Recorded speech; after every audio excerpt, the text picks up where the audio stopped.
light. So it's now on. See, it'll pick up all the echoing. Yeah. And then I go to my machine.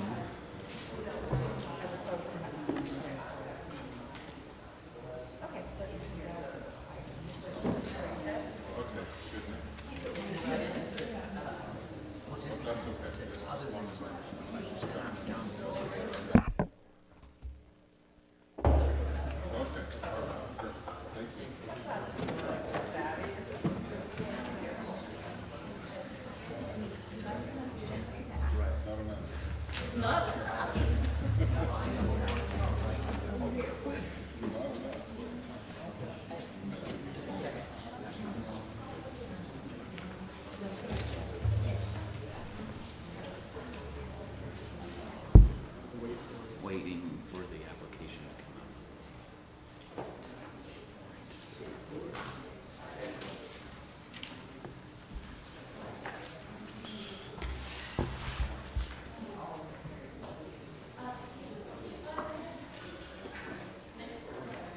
I'll be working with Carol Hartley's machine after everything's right smooth. I'll make yourself so you can me and call me. We got her a lot of help yesterday. Okay. So she's able to log in now. Mm-hmm.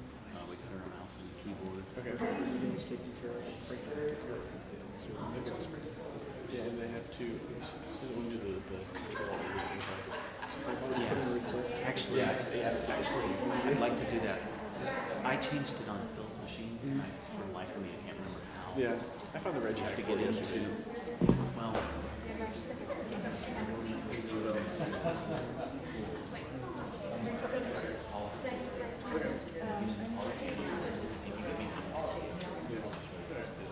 At the very least, I found the red jack.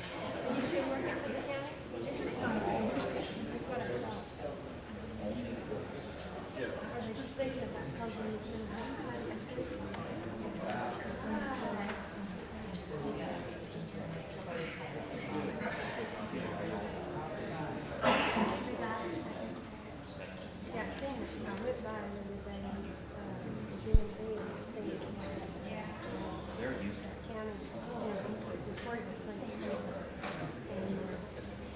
See, that was one of the problems.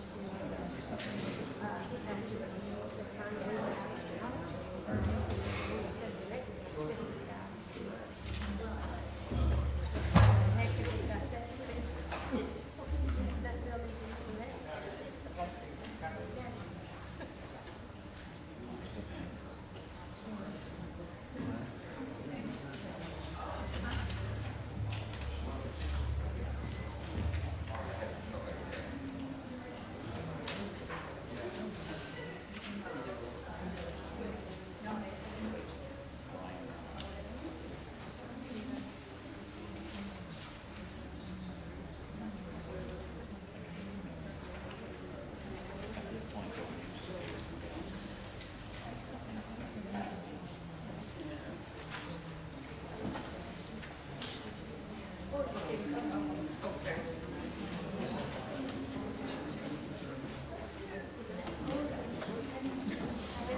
what you can do is you come back over here.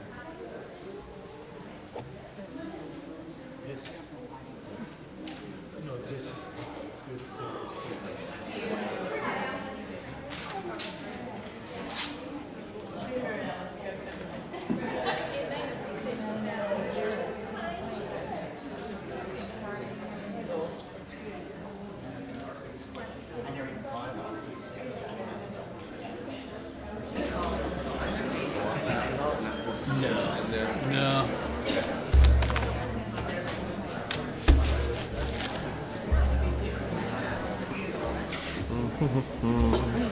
Hey, Zips. It's okay.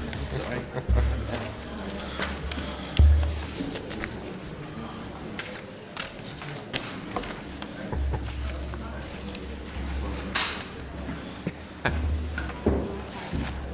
He's already doing that on multiple occasions.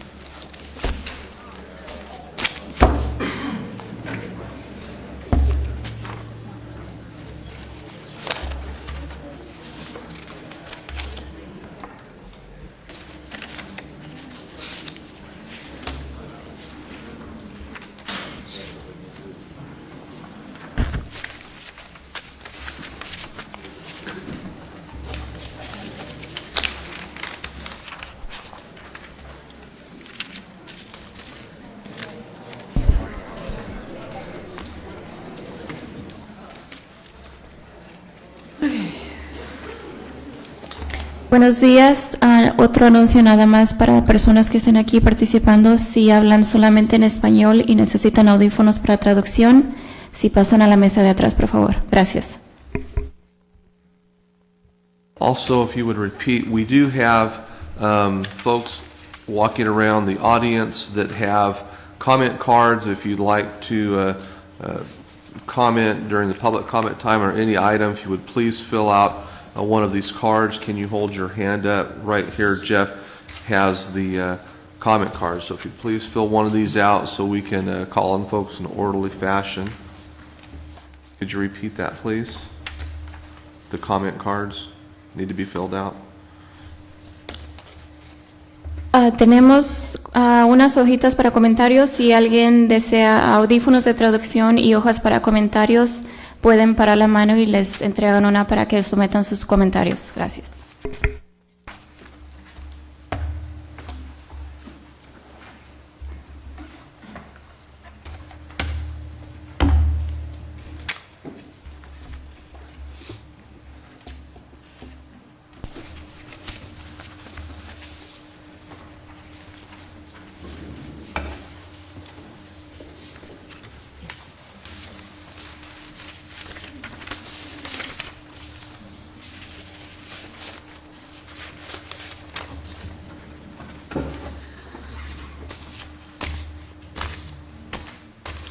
I do have 4 comment cards. Do not have a agenda item number on them. I am going to assume they are for agenda item number 10.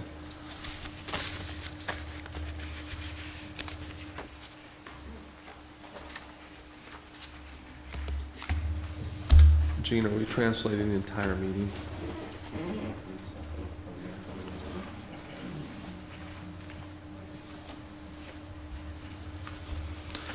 Okay. I'd like to call this meeting to order and welcome you to January 13th Board of Supervisors meeting. If you would please stand with me as we pledge the flag and remain standing for a moment of silence. Ready? Salute. I pledge allegiance to the flag of the United States of America and to the republic for which it stands, one nation under God, indivisible, with liberty and justice for all.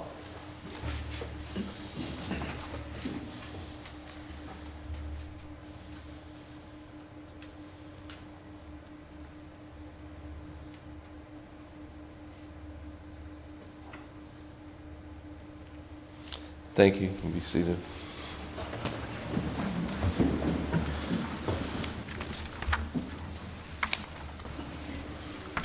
Again, we will be providing Spanish translation today for the meeting. The equipment is in the back of the room, so if you require translation into the Spanish language, you can.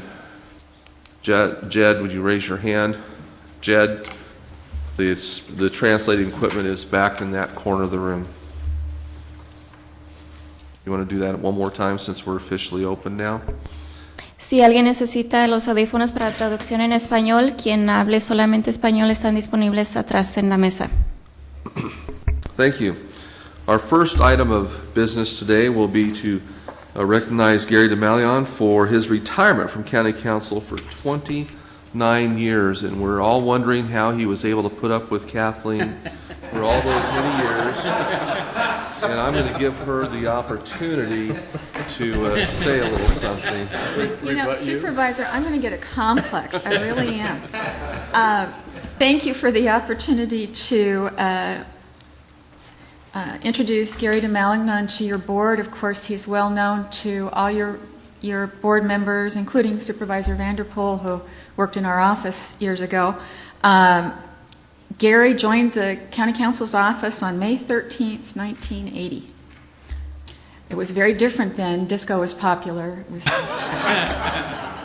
was a different time. He's retiring the end of this week. His last day is Friday.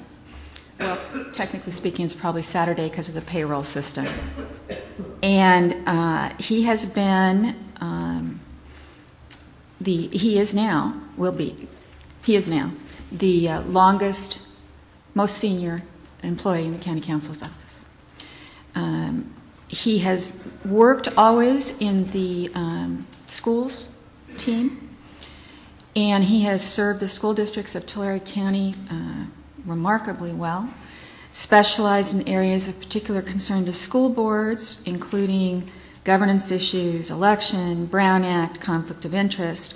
Of course, many of those items are also of concern to the county, and the work that he's done for schools has had an added side benefit for the county. Gary is the chief deputy of the schools team. He has been the chief deputy of the schools team longer than I've been county council. I refer to Gary as my break. Gary has a wonderful sense of calm and perspective. And it might shock you to know that sometimes, it might shock my employees to know sometimes I get frustrated with them.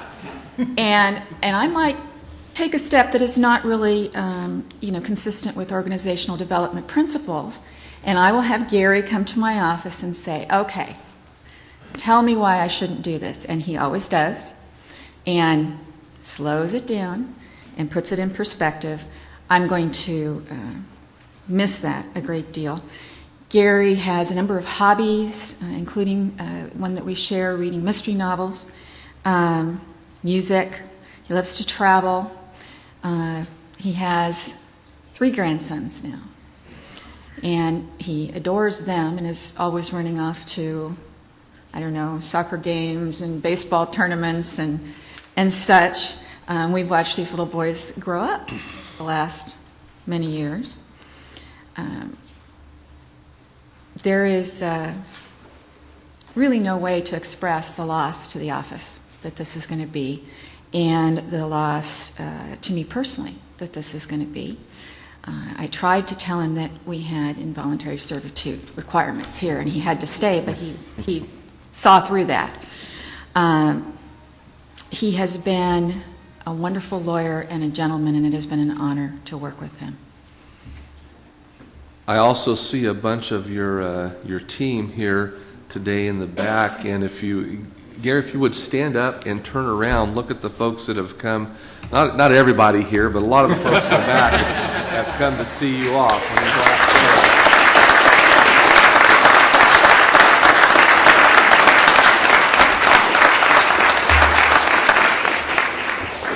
We also, Mr. Chairman, have a representative from the superintendent of schools here this morning. I'm sure I saw her wave. There she is. We took down our security lights. Here, I can tell you it's been a pleasure, having been on the board for these last 4 years, to work with you as we've worked several times together in closed session.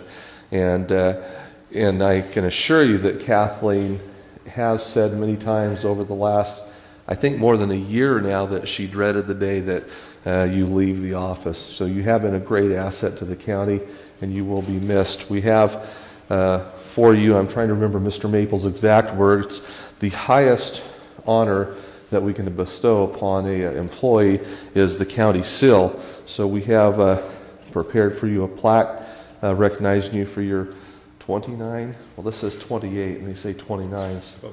Closer, 29 years of service to the county. So congratulations, and thank you very much.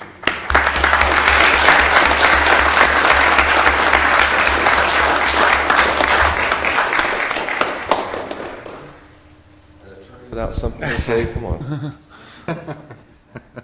I've been very fortunate and even blessed to have worked for this office. Kathleen, in spite of what was said earlier, Kathleen does a great job. I work with some of the finest people that I have ever had the opportunity to work with. My colleagues, my team, anything that I've accomplished has not occurred solely because of my efforts. It's because of the support I've had and the fine people I've worked with. I've been blessed to work with really, really good people in schools, but I have found that the people here in the county that I've been able to work with are very, very fine people. So I'm very fortunate. I am very fortunate. And I'm going to finish by saying it's been a blast. So thank you very much.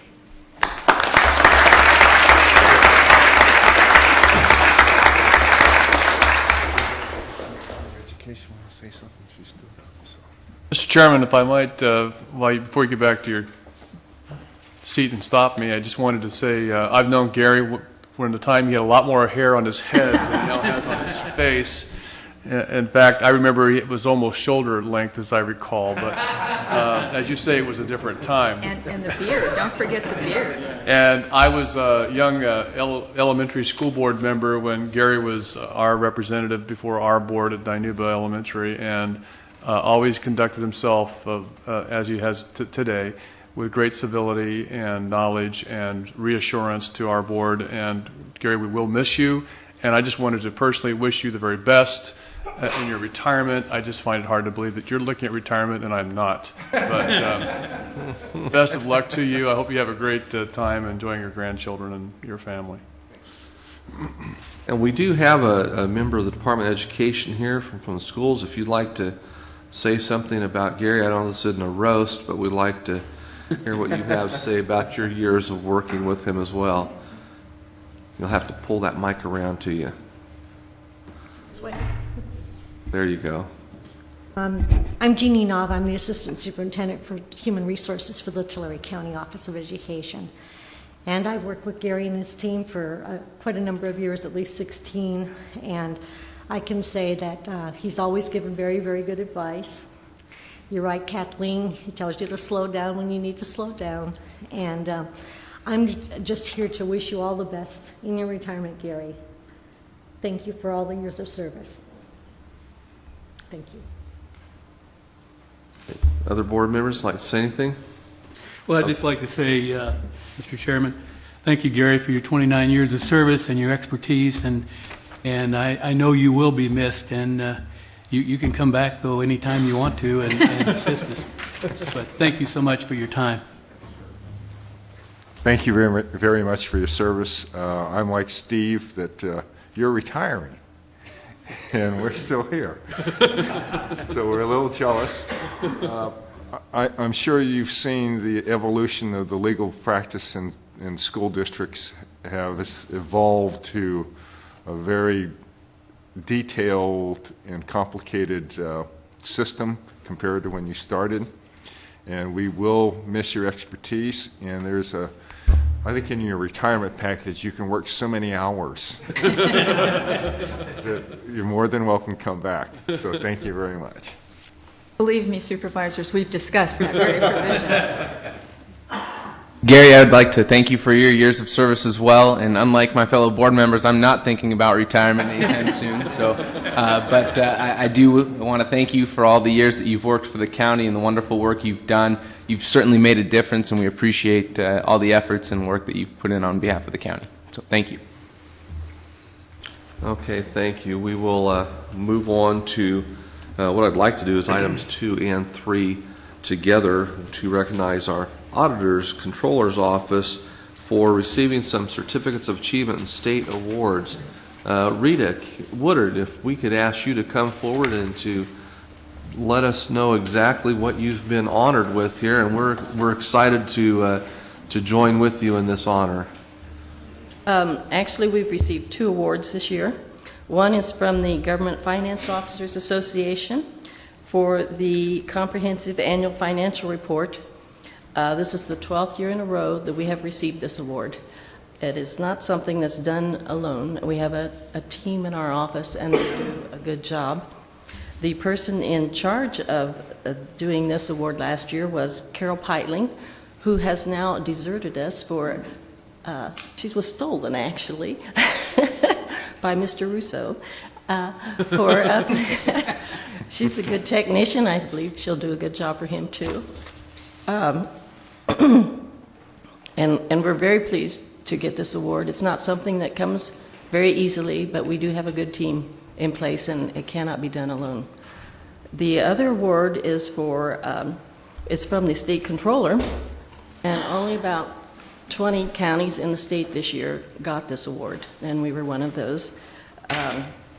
This award, you have to put every period in the right place, every comma in the right place. They're very, very particular. Not just the numbers have to be right. And this award, we were very pleased to receive again this year.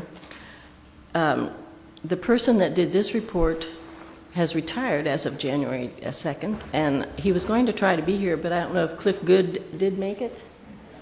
You know, once you retire, it's kind of hard to get up early in the morning. Is Cliff here? I would like to thank Cliff for his 20 years of service in the office. He was in the office when I started.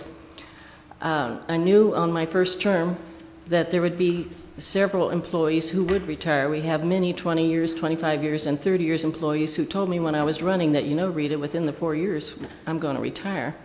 And that's why we do have a good team. I would like to also introduce the person who is taking Cliff's place in our office. Sophia, would you stand, please? Sophia Almanza has been in our office for 8 years. She started out as an account clerk. Okay, and she has a couple of young children.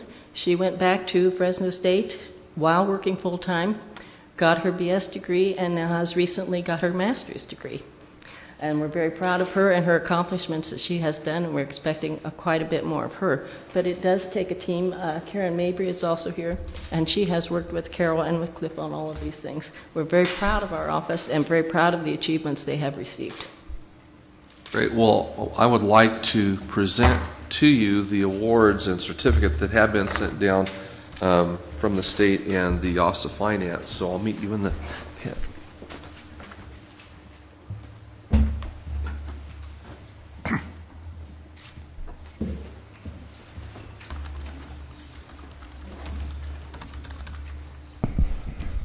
So Rita, on behalf of the board, we're excited to participate with you and recognize you in these two achievements. And we hope now that we've stolen one of your people way over to our office, we're going to start getting beautiful acknowledgments like this as well.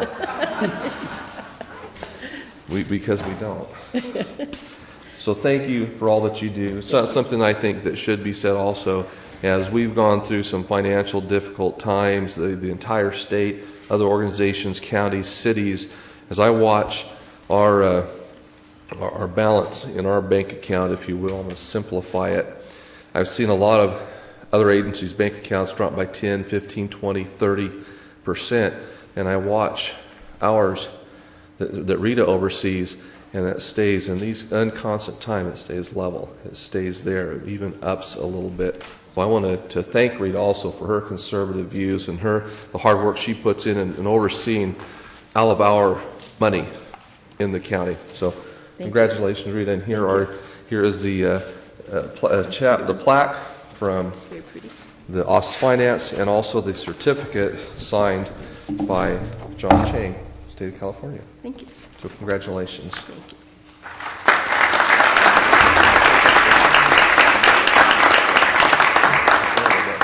Pretty one. Thank you. Thanks, Rita. And it does take a team, and we have a good one. You do. Thank you.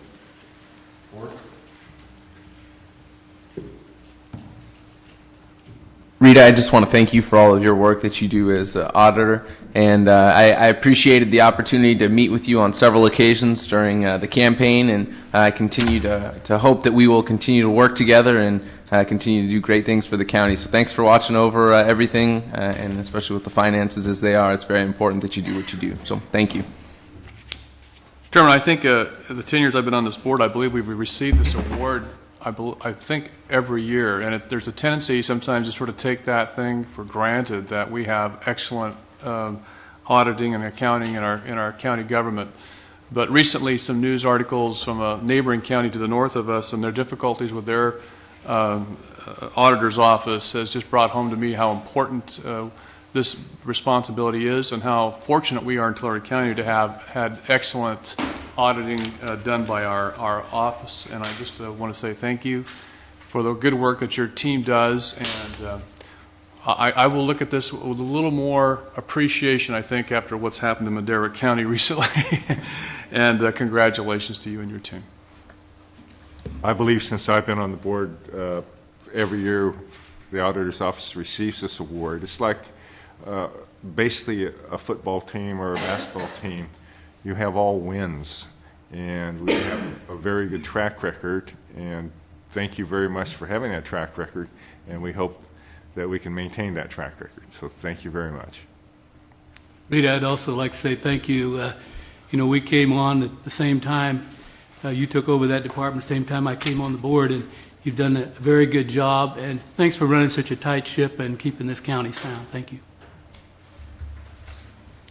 Okay, we'll next move on to our next item, which is to declare January as National Mentoring Month in Tulare County. We have with us today Brooke Frost and Laura Scott with, I will say, both big brothers and big sisters, and we're happy to have you here with us today, and you have a short presentation you'd like to make as well.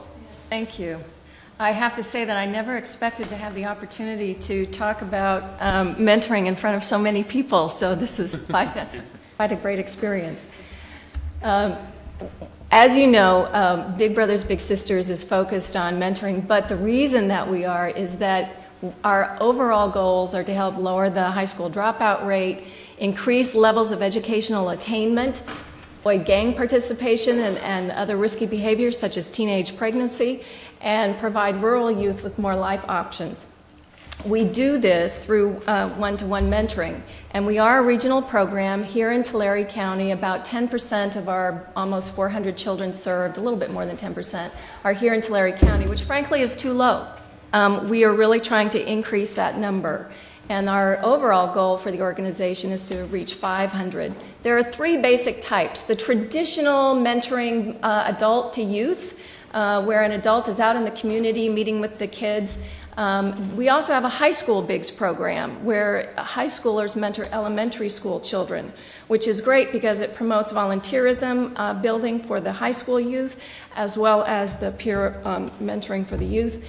And then finally, what we call site-based mentoring, where adults are at a school or neighborhood site meeting an hour a week. Our littles are basically usually low-income, children of an incarcerated parent, or from single parent or foster parent, non-traditional families.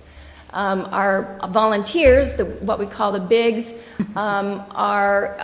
undergo a rigorous background check, but basically they are caring people who want to make a difference and frankly just have fun.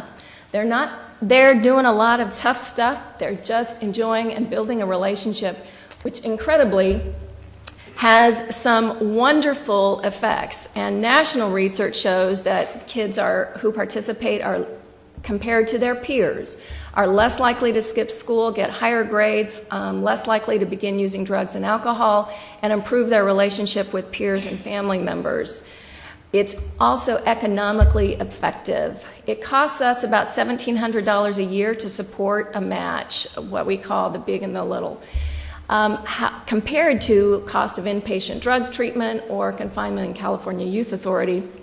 And there's also research that shows that the community benefit from saved days, lower use of juvenile hall, etc., is 2.5 times its cost. We had a banner year this past calendar year. We just have done our program outcome evaluations for those who had an anniversary during the last calendar year. And you can see here that there were some tremendous results where classroom behavior improved, high academic performance was improved, relationships with peers, self-confidence, and family relationships.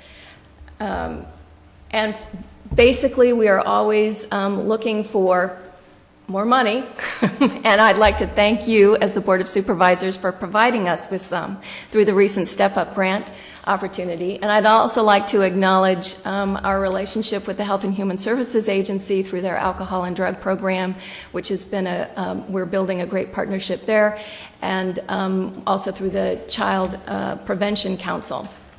And also we are looking for volunteers to mentor and to be those role models for our kids.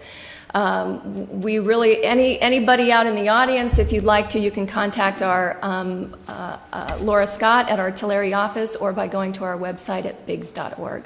So thank you very much. Are there any questions? I see no question, but don't move, don't go away. Brooke, it's been my pleasure to watch as you've taken over this responsibility and see you going from place to place and working with people. And I see your dedication for the youth, and I've always felt that our future are our youth. And I think you've bought into the mission of the Step Up as you've continued to attend and work with those groups and helping our youth. And so we do have a proclamation that I would like to present to you today, declaring January as Mentoring Month. So meet me down here.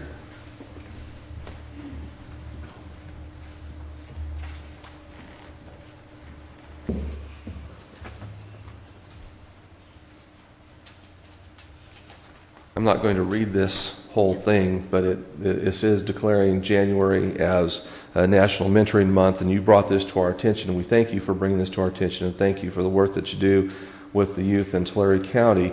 And we hope through presentations like this that we can increase the number of mentors and the number of youth that will actually join the program. So thank you very much.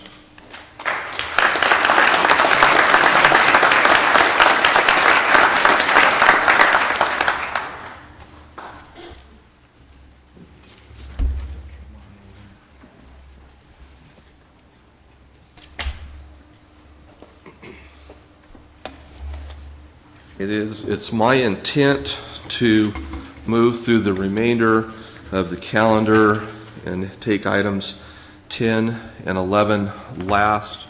And we'll try to move as quickly as we can through this, understanding that most of you are here for those two items. We'll next move to item number 5, which is public comments. At this time, members of the public may comment on any item not appearing on the agenda. So if you're here to speak to any of the items on the agenda today, please do not speak during the public comment time. But if you're here to speak to something other than something on the agenda, you're welcome to come forward. Under state law, matters presented under this item cannot be discussed or acted upon by the board at this time. For items appearing on the agenda, the public is invited to make comments at that time.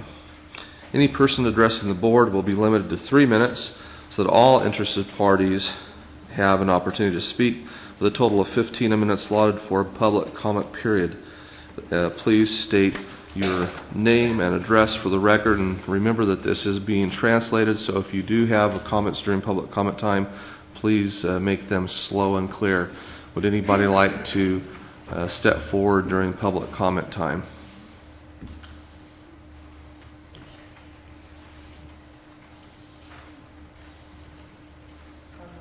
You're not? Okay. Seeing no one else, we will close the public comment time, bring us back to Board of Supervisor matters. Supervisor Ennis. I don't have anything today. Thank you. Sheeta. I will be leaving this meeting early today. I'm catching an airplane to Washington, D.C.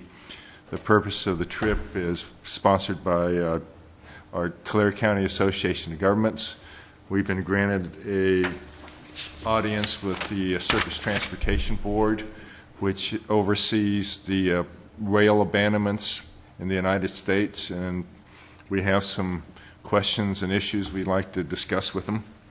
We'll be meeting with other elected officials back in Washington, and we have an opportunity to probably be one of the first people back there to talk about the infrastructure stimulus package and put our request in early.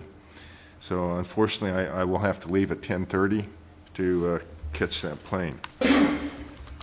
Another item that came up yesterday was we had a mosquito abatement meeting for LAFCO in the city of Porterville. And the city of Porterville, the city council reversed their stance on opposing or not supporting a referendum on a mosquito abatement district. So we'll have another meeting with the city councils of Porterville and Lindsay to give them more definitive numbers before they decide what their next move will be. And last week I also met with the superintendent of the Sequoia National Forest, and we're forming a committee called RAC, and it will involve about 17 members of the community representing various organizations or interests, and we're going to joint venture with Kern County in this process. And what it does, it oversees the spending of the amount of money we receive from the National Forest, which is basically a payment in lieu of taxes because they are tax exempt. And the United States Congress and the President passed a bill, and the money will be substantial compared to what we've received in the past. So we hopefully will have that committee put together within the next 30 days. And that's all I have today. Great, thank you. Supervisor Worthley. The only thing I want to say, Mr. Chairman, was that we had a nice send-off party for former Supervisor Connie Conway Sunday evening. And as you know, that was supposed to be a little bit earlier before Christmas, and then because of the lockdown in Sacramento, we were not able to have it then. But I wanted to personally thank Michelle Baldwin and her crew for the planning and the engineering of that. It was a very nice event, and Michelle, we didn't get a chance to thank you publicly at the meeting, so I want to do so today. Thank you. You beat me to that. That was actually the one thing I had written down today. Thank you from me as well, Michelle. Supervisor. Thank you, Mr. Chairman. Just wanted to mention that I'm going to be bringing a few surplus computers down to Tipton today to donate to their youth center, which they have established down there to keep their youth busy and not participating in gang activities. So really looking forward to that, and I think it's a great effort on behalf of the community, and I think that other communities should look at what they can do for their youth too to keep their involvement out of the gang arena. So just wanted to mention that. Thank you. The only thing I have is last evening I attended an event at 210 here in Visalia, and those are sponsored by the Times Delta and 210, and I'd encourage people to go to public forums like that. It was a good opportunity to speak openly and freely and talk about issues as they relate to Visalia and the county, and I rarely would publicize and support events like that, but I think it was a well-attended event. It could have been a lot better attended, but it was a good event, and it was interesting to sit down and speak with a group of constituents all at one time about varying issues. So I would support those. You see about those events in the paper. I believe they're the second Monday of every month from 7 to 8:30. Okay, we will now move on to our consent calendar. We have no changes I've been notified of. Board members, do any of you have anything that needs to be pulled? I move approval. Second. Moved by Ashita, second by Ennis. Cast your votes. Consent calendar passes unanimously. We'll now move to our untimed item number 23.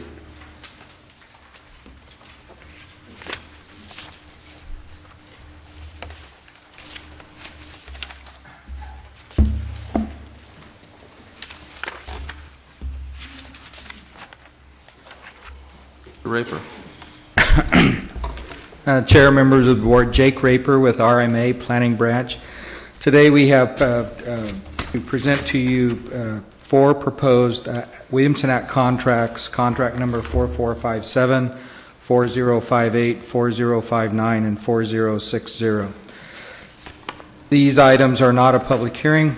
Normally the Board of Supervisors approves the proposed Williamson Act contracts in support of its County of Tulare Strategic Business Plan, which is basically assisting in preservation of ag lands within the community. In November of 2004, the board established a policy which requires a statement in the contract should the county not receive the subventions from the state of California. Then the county could actually cause the contract to be null and void and not support the tax reductions that they currently receive. Most recently, the county submitted a subvention report to the state of California. In that report, it was identified that the county has 1.7 million acres of lands that are subject to these contracts. Of that, the county receives $3.5 million annually in subvention payments as a result of these contracts. And most recently, there was a court case with the County of Humboldt versus McKee, which allowed Humboldt County to add to the contract that should the county adopt new regulations that upon the annual renewal of the contract, that those new regulations would apply.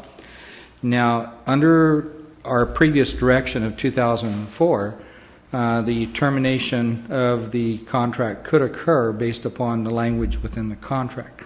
Currently, the new contracts that we have presenting to you today does not have the newest language that is available to the county, which is reflected in the County of Humboldt versus McKee.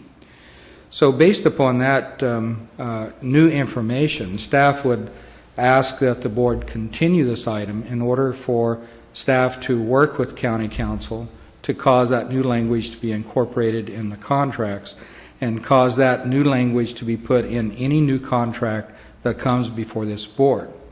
In addition, staff would recommend that any contract that is amended to have the same type of language incorporated into the original contract. Mr. Raper, how much time do you request for continuance? For the new language, I'd have to receive support from county council, so a minimum 2-3 weeks, probably 3 weeks would be sufficient. We have the new language. It's one sentence of the existing contract, so we can get that today. Well, I think the challenge would be to have the new signatures on the contract of the property owners, and so that would take some additional time. That would be RMA. Okay, Yes, so Michelle, do we meet in 2 weeks or 3 weeks? Weeks, January 27th, and then again February 10th. Okay, so is January 27th sufficient time? To ensure that we get the language, get the signatures on the contract, staff would recommend the February date. Okay, February 10th? Sir. Did you say 10th or 17th? The 10th? Okay, I will entertain a motion then. So moved. Second.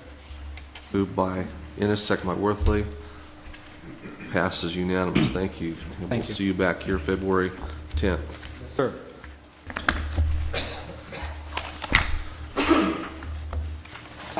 Next, we'll move to our first time public hearing, item number 7, request from our fire department to confirm the accounting and as modified fire hazard abatement cost recovery.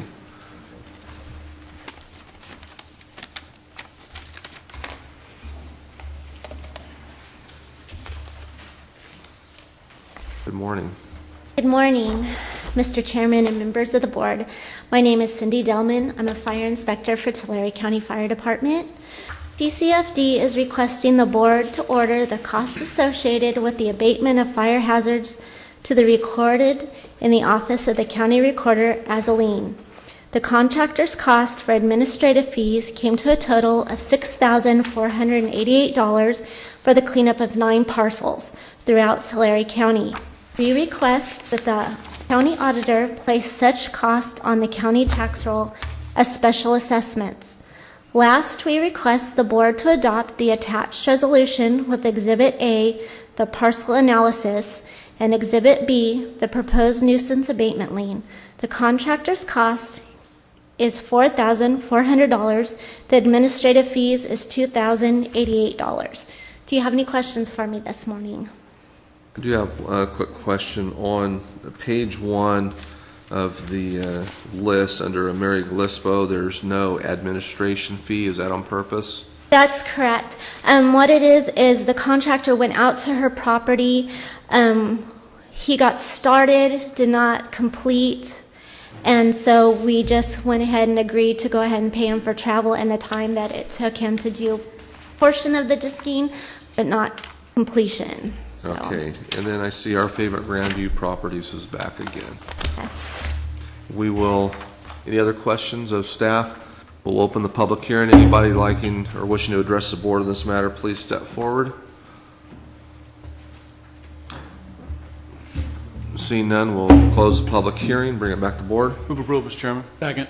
By Mr. Worley, second by Mr. Ennis. Cast your votes.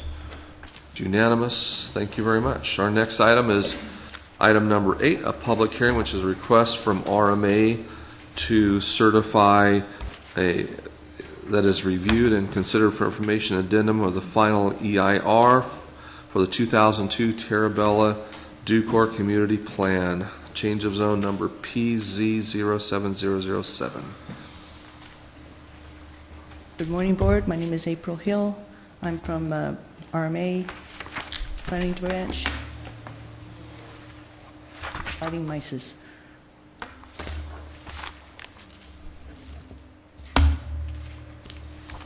Okay. We'll be having a vicinity map of community of Terabella Ducor.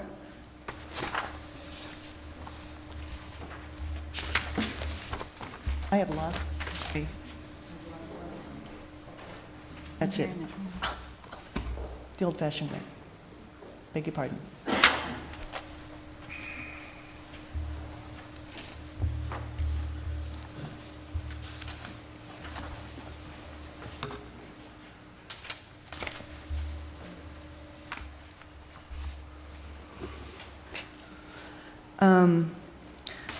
Zone change PZ07007 would change about 3/4 of an acre in Terabella from the C2 General Commercial Zone to the C3SR Service Commercial Site Review Combining Zone. The site is on the west side of Highway 65 at Avenue 96 and now contains the applicant's existing automobile repair shop and a wood pallet repair facility. The site is within the Terabella Ducor urban development boundary, and the land use is designated commercial reserve. So the C2 zone was applied to the site in 1968 for an existing gas station.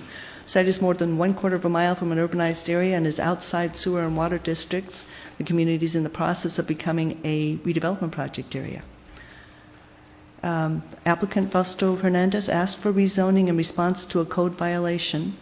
The zone change to C3SR would allow auto repairs and pallet repairs and would resolve the code violations. Special use permits would be required if for any auto wrecking, any used part sales, or pallet manufacturing, among other uses. There's no outside storage or wrecking allowed in the C3 or C2 zones. The site review zone overlay will ensure that the future uses conform with standards. In the north and the east are C2 zone commercial uses and RA zoned rural residences.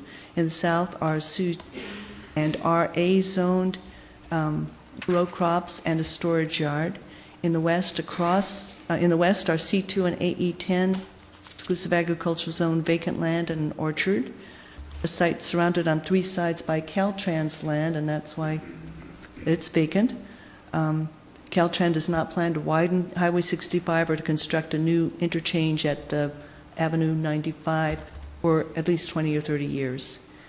Here are photos of the site, the auto repair shop, the pallet yard, looking towards the highway, and at the residences across the street. Here's a map of the surrounding properties and the neighbors who were notified of the proposed zone change. At the Planning Commission public hearing on September the 24th, there was no opposition to the zone change. If you have any questions, I'll entertain them. Okay, there's just one quick one for me. So you said no outside storage, and these pictures show a whole lot of pallets, a whole lot of things. They'd be required to just put up fencing to block that from the view of the street, or? Can't do that as part of the zone change, but for any subsequent expansions, we would, and code compliance is working with them as well as the fire department, particularly with the pallet yard and clearances on that. Great, thank you. Any other questions? Okay, we will open the public hearing. Anybody wishing to address the board on this item, please come forward. Seeing no mad rush for the podium, we'll close the public hearing and bring this back to the board. I would move for approval, Chairman. Second. Moved by Mr. Ennis, second by Mr. Ishida. Cast your votes. Can District 3 and District 5 vote again, please? Thank you. and is unanimous. Thank you. Our next public hearing will be item number 9, a request from RMA.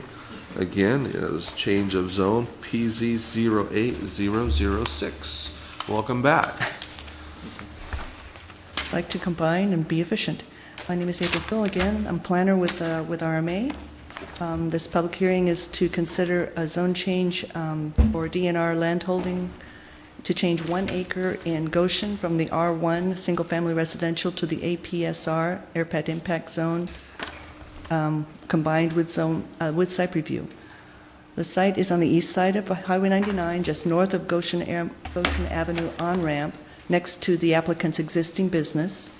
It's within the Goshen urban development boundary, the Goshen redevelopment area, and the Visalia urban area boundary, and just north of it's a part of the horizontal zone of the Visalia Municipal Airport. The applicant, Domenico Santafemia, asked for the rezoning to expand his existing business, which repairs and sells heavy construction equipment and vehicles. The business is currently located on about 1.5 acres just across Avenue 306 from the site, and was rezoned from C2 to APSR with your board's approval in November of 2007. The site is surrounded by commercial, retail, light manufacturing businesses that are zoned AP and C2 with Highway 99 to the west and R1 and R2 zoned residences to the north.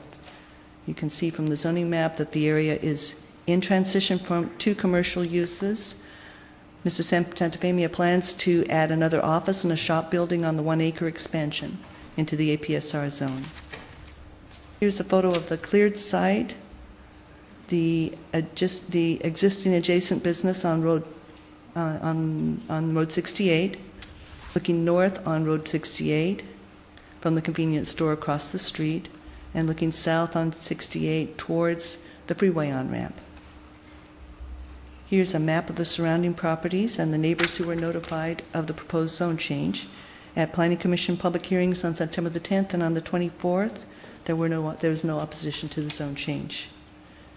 This is a public hearing to receive public comments. Any questions of staff before we open the public hearing? Seeing none, we'll open the public hearing. Anybody wishing to address the board on change of zone PZ08006, please step forward, state your name and address for the record. Seeing none, we will close the public hearing, bring it back to the board. Approval, Mr. Chairman. Moved by Mr. Worthley. Second. Second by Mr. Ennis. Cast your votes. It's unanimous. Thank you very much. There's some cars in the parking lot. An announcement and have them move. Have Channel 30 move? Channel 30, and there are Okay. the cars that are parked. There are cars in the parking lot here that are blocking other folks in. So if when you came in and did not park in a parking space, you'll need to go out and move your vehicle. We have some cars blocked in that would like to leave and will not be held accountable if you happen to be towed. So if you would like to check your vehicles, and yes, Jessica, I think one of them is yours.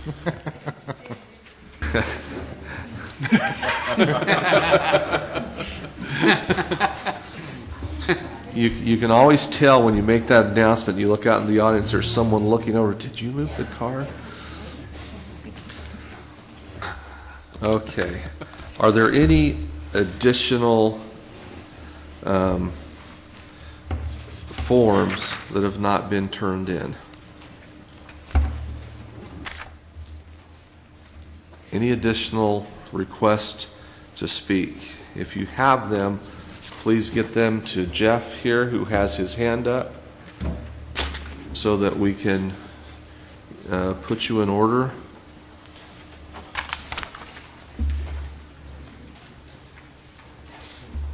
I'd like to read a brief statement, again, reminding anybody that needs Spanish translation. We do have translation equipment here in the back portion of the room and a translator providing those services.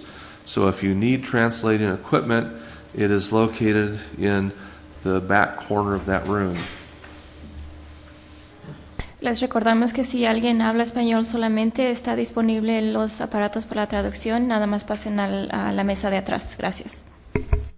And that having been said, remember as you come to the podium to speak, please do so in a manner that would make it easy for our translator to provide those translation services.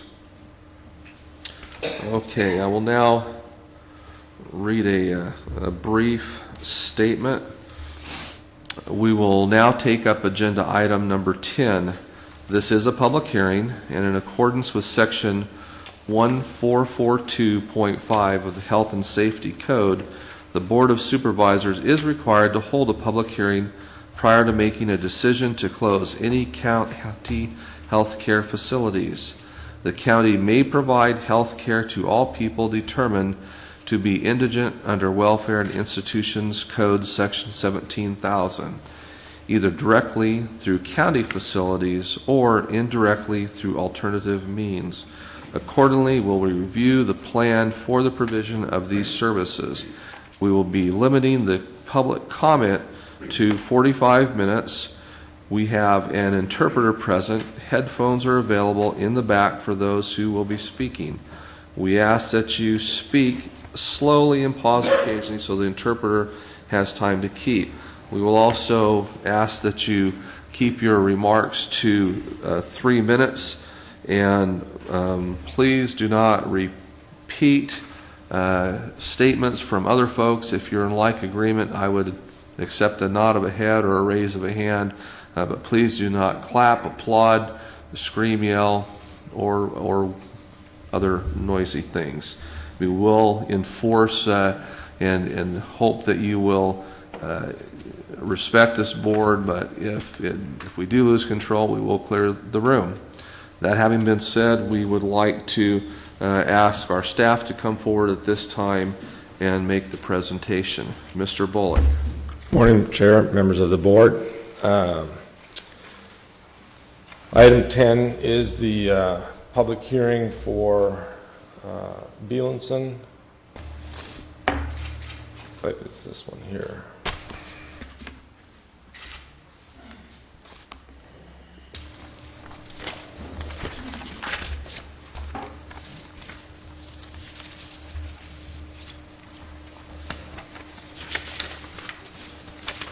That's it. Okay, just brief background for before we get into the slides.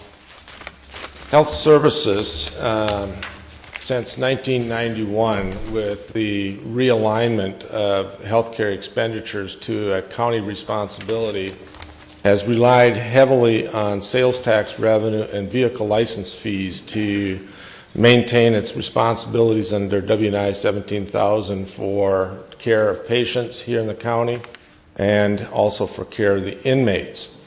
And historically, realignment revenue has always been a source of revenue that if you received $100 last year, you could always expect that you were going to get at least $100 next year. They had what they called base maintenance.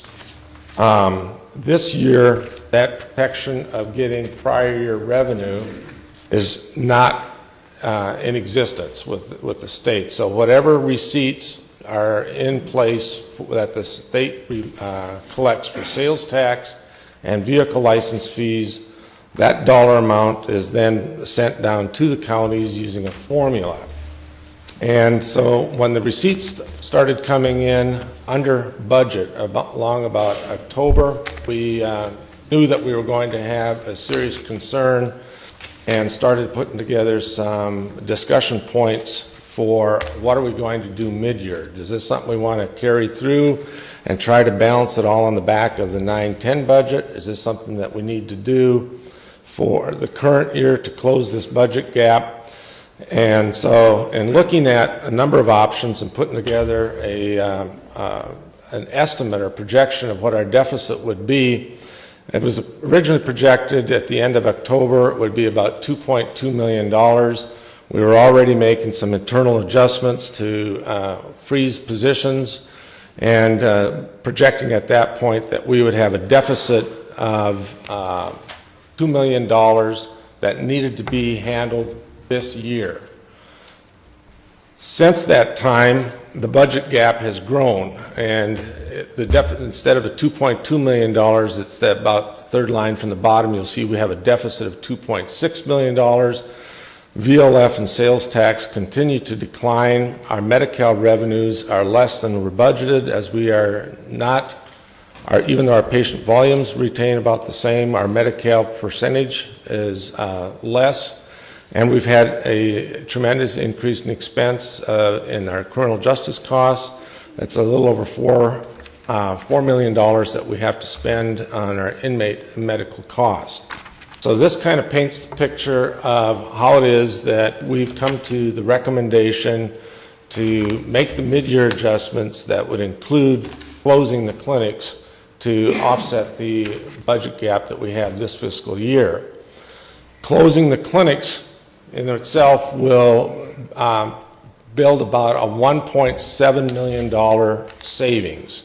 So there will be other items in addition to the $1.7 million savings in closing the clinics that we will need to do. One of the things we will be doing is deferring the implementation of some of the electronic medical records. We will be striving to achieve some savings in our inpatient costs with better management of our inpatient patients. But I just needed to let you know that the total deficit is about the 2.2 million or 2.4 million now with the increased projection, and the clinics will make up about 1.7 or a little bit more than 1.7 by closing them. Tulare Care, one of the things we're required to speak to as part of this Bielenson hearing is the impact to patients. There are approximately 12,800 patients that are seen at our Hillman Health Center, and out of that, about 2,000 of those patients fall into what is known locally as TCMS, Tulare County Medical Services. That is the local program, excuse me, for the medically indigent services program statewide. Large counties are all responsible for developing their own program. Locally, it is known as TCMS. Lindsay Healthcare Center has approximately 3,400 total patients, and out of that, about 568 are under the TCMS program. Again, they've gone through an eligibility process that takes into account residency, income, and assets to declare them eligible for the county medically indigent program. We are also required to identify a potential transition plan. In other words, these are previously identified the patients that would be impacted. Is there a way for those folks to receive services in the event these clinics were closed? And looking at the TCMS patients that we have the state welfare and institutions mandate to see, there's a possibility they could be seen at contracted healthcare centers, or they could be accepted at the Visalia and Farmersville Clinic. The length of travel from Tulare to Visalia is about 13.7 miles. We surveyed clinic capacity. Calls were made to a number of private providers, other clinics, hospital-based clinics, etc., within a 20-mile radius of the Hillman Health Center, and there's an adequate capacity at this point of 28,442 patients. One caveat in that, in surveying the Tulare Community Clinic, they did indicate they would not be willing to accept our TCMS patients as part of that capacity. But outside of that, there's a capacity of 28,442 patients within a 20-mile radius of the Tulare Hillman Health Center. In looking at the Lindsay transition plan, similarly for the TCMS patients, it is hoped that we will have contracted services or those patients could be seen at Visalia or Farmersville. The estimated distance from Lindsay to Visalia is 21 miles, from Lindsay to Porterville about 13 miles, and surveying the clinic capacity within a 20-mile radius of, shouldn't be the Tulare Hillman Center, excuse me, it should be the Lindsay Health Center. It's about 5,160 patients. So if you recall back to one of the earlier slides, we currently have about 3,400 patients that we're seeing in that Lindsay clinic. So we've studied the budget problem. We know that we have a very significant mid-year budget gap.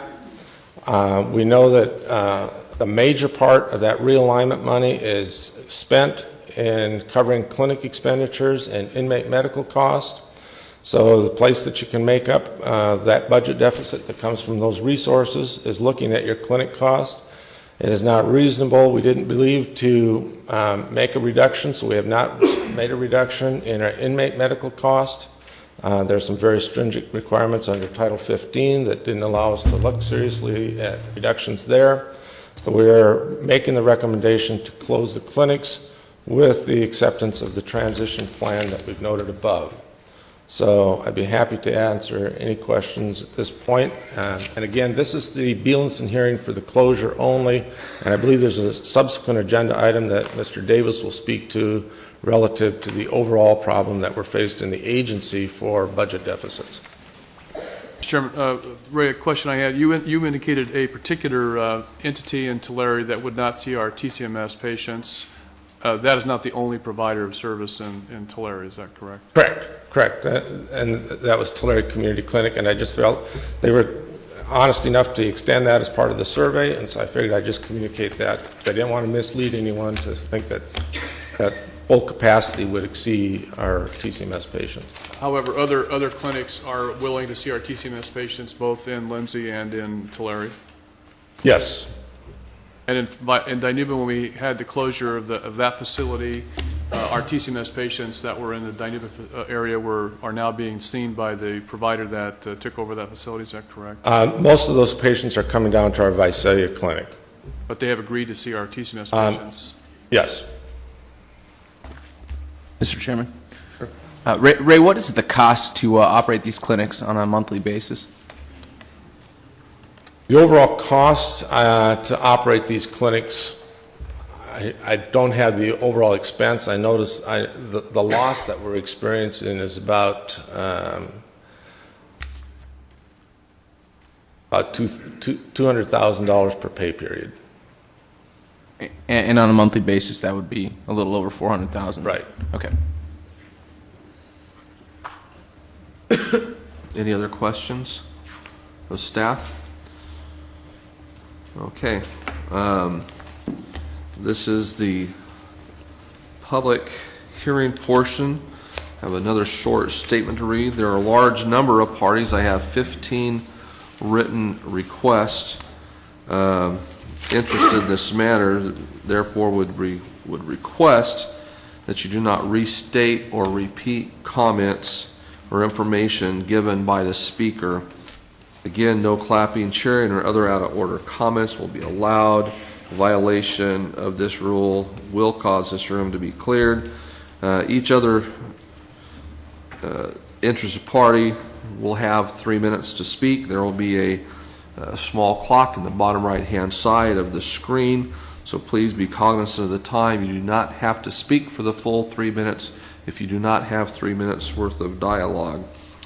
As a reminder, we'll be limiting the public comment period to 45 minutes. When you start to speak, the clerk of the board will start the clock, so the second you speak, the clock will start. So please be aware of that time. There will be a warning sound at 30 seconds.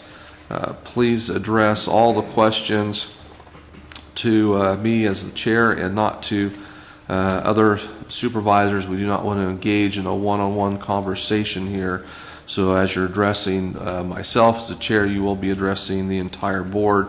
I will encourage the entire board to speak up as they feel they need to without having to go through the formality of asking me every time, realizing we want to keep this orderly and not create chaos. So the public hearing is now open. I am going to read off the names in the order that I have them. They're in no particular order. They were what order they were handed to me in. There were a number of them that did not have number 10 written down, but they wrote such things as clinic closures, layoffs, and things of that nature in the topic line. So I included you in number 10. Again, we are only addressing the clinic closure issue now and not the issue of the contract provider. So if you would, I'm going to call your name, and if you've not filled out one of these papers, I'll give you an opportunity at the end to step forward, keeping in mind our 45-minute time limit. So first one is Albert Carlson. And as Mr. Carlson was making his way, we have Irma M. We shouldn't have written in cursive. Ramos would be next. So Mr. Carlson. Hi. Good morning, Chairman Cox, Supervisors. My name is Albert Carlson. I'm the Research Director for SEIU Local 521. I'm here to talk a little bit about the closure of the clinics. Tulare County has closed a third of the county clinics in 2007. These clinics serve more than 8,000 people, and the closing was expected to raise the number of patients, including stressing other clinics at the Lindsay Clinic by at least 1/3. The county is now proposing to close 2 more clinics. Of the 2 of the remaining 4 clinics, the closure of the Tulare and Lindsay clinics will affect more than 16,000 patients in both communities. These clinics provided more than 70,000 patient visits a year, and these clinics provide care to 167 patients a day. Without these county services, many patients may be unable to travel to the other clinics and may be left without access to care. Closure of these clinics will contribute to the worsening conditions and healthcare crisis that you're very well aware of in Tulare County, and will result in potential overcrowding to Visalia and the Farmersville clinics. This is happening at a time when, in fact, Tulare County has millions of dollars in budget solutions that they could draw upon during this, what we all agree is an emergency. As of the last audit report, the county had over $20 million just alone in reserves. I know the new report's coming out, so we're looking forward to looking at that. As you all know, you have the Millennium Fund, which has been designated to be spent on infrastructure. As you probably know, most counties in times of crisis will cut back on non-emergency services or expenditures such as infrastructure, and alone the county has received approximately, or will receive approximately $4.4 million this year and $23 million over the next 5 years. And with just even annual expenditures of $2 or $2.5 million on infrastructure, that alone could close the budget deficit you were talking about here. There's also other types of expenditures, including things or funding that you guys could draw upon perhaps, and we request that you look into this seriously and not just rush ahead and close. Things like making sure you're getting reimbursed by the state for all the money you deserve. A report by the Harvey Rose Company that we commissioned showed that, in fact, you were receiving far less in reimbursements for state-mandated costs in the past that you should have been receiving, or most likely should have been receiving. There's surplus cash balances in special revenue funds, cash balances in internal service funds, and potentially even surplus cash balances in the redevelopment fund if you've actually forwarded or loaned money there. Finally, as you all know, the federal stimulus package is coming, and you haven't even looked at that. So besides these things, I just want to say quickly, we also are concerned that these notices weren't provided in all the languages which you normally provide services in, including Hmong, and we think that's a real disservice to the community. We also think that there hasn't been a competitive bidding process. In fact, there were notices that there were backdoor conversations, rather than going through a real RFP, which we think the community deserves, and I think would be what we would consider good governance, and the community would too. So thank you very much for your time. Thank you. Is there Irma Ramos or more? Trying to read your cursive here. Did I get it right? Actually, Irma has asked me to read this one, I guess. Okay. No, hand it right here to Michelle, please. If you would pull the microphone around, state your name. My name is Diana Lincecum. I'm the nursing supervisor at Hillman Health Clinic in Farmersville. This is to the Board of Directors, and it's from Irma Romero, the clinical manager at Hillman Health and also at Farmersville. I would like to take the opportunity to address my concern due to the notice dated December 30th, 2009, which addressed elimination of my position as clinical manager 2. I have dedicated 27 years of employment with Tulare County that will reveal my dedication and performance as an employee. It is important that I address the Board of Supervisors to voice my concern with the nature of this disparity of salary comparison that was offered to us. There were several of them. It is alarming that years of service and dedication to the agency had not been considered or discussed with any option other than an offer not even comparable to our current salary. I have diligently managed several clinics and assisted with the opening of the new Hillman Pediatric Center. I assisted our Deputy Director, Stephen Dabuski, with oversight of ancillary services located here at the Hillman Health Clinic Center and welcomed the challenge. As the experience would expand my knowledge base, my direct supervisor can attest to my dedication and loyalty to operations of all clinical supervision. I am asking that the Tulare County Board review each position and review the salary parity of all employees given the deposition notice. I am well aware of the economy and issues that have impacted our county due to the shortfall of our medical realignment dollars, but eliminating employees who have diligently worked tireless and given 100% should be considered with comparable salary options. Thank you, Irma Romero, Clinical Manager 2. Thank you. Denise Nelson. And after Denise Nelson, Virginia Perigo. Good morning. Good morning. I'm here to talk about the mental health. My name is Denise Nelson. I reside at 3026 West Keel Court in Visalia. I am the immediate past president of NAMI, Tulare County.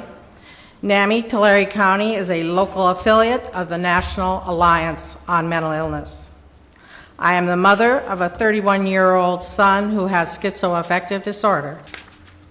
I am a family-to-family teacher, which is a 12-week education class offered free to participants twice a year. I also co-facilitate the NAMI monthly support group in Visalia. NAMI members consist of persons who are mentally ill, the consumers, as well as their families and friends. We give each other support, and we advocate for what is right and just for consumers, who many times are unable to advocate for themselves. The members of NAMI Tulare County are against the proposed so-called solution by the Tulare County Health and Human Services Agency. Closing of 2 mental health clinics and shuffling consumers up to 30 miles away to other clinics is unthinkable. Have you ridden the county transit system from one county, Tulare County city, to another? Do you realize the time involved? At town hall meetings in every supervisory district for the Mental Health Services Act just a few years ago, it was found that transportation was one of the major obstacles for consumers to obtain appropriate treatment for their mental illnesses. Mental illnesses are biological brain diseases that have developed through no fault of their own. Further, the reduction of mental health staff for treatment of consumers is problematic, since we all know that the patient load for therapists, case managers, and psychiatrists in the Tulare County Mental Health Department is nearly double, sometimes triple, what is recommended for adequate care and treatment of persons with severe mental illness. Would you want this kind of treatment for your wife, your mother, your daughter, or your son? If not, why is it appropriate for ours? Even though many persons with mental illness, including NAMI members and/or their relatives, have been disenfranchised by mental illness, they are still your constituents.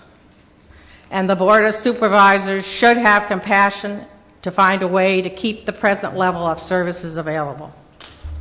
If the Board of Supervisors drastically slashes the mental health services, as recommended by HHSA, we believe the total cost to Tulare County will not be reduced but will increase.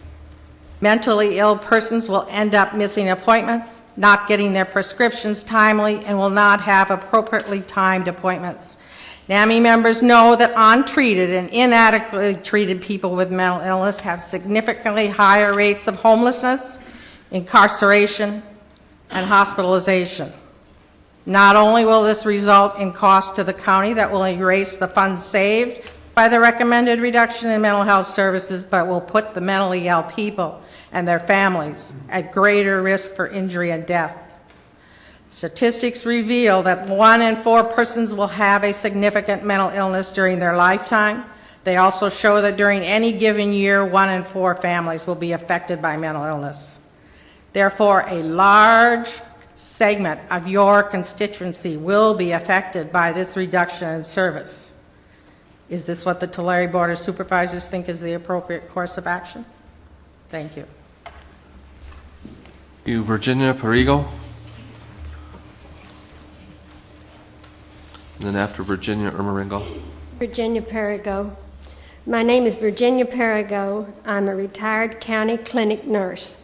I was employed from 1999 through January of 2005.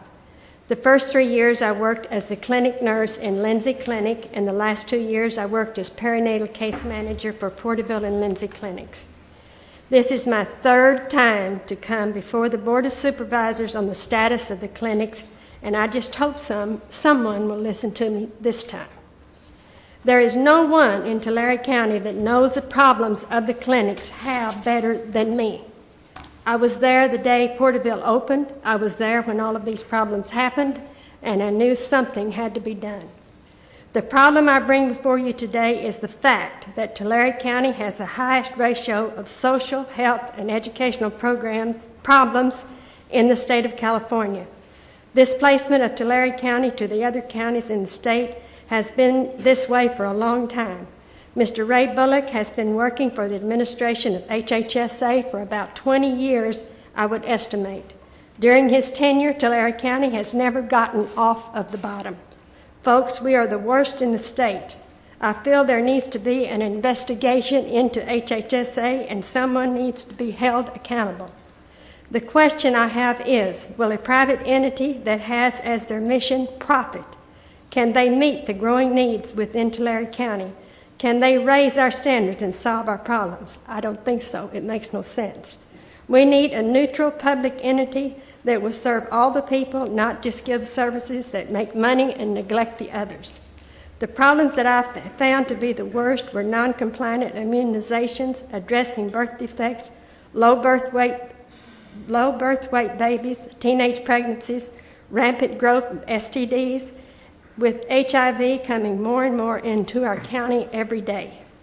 The Hispanic community has a dominant trait of high diabetic occurrence. People are on the bottom.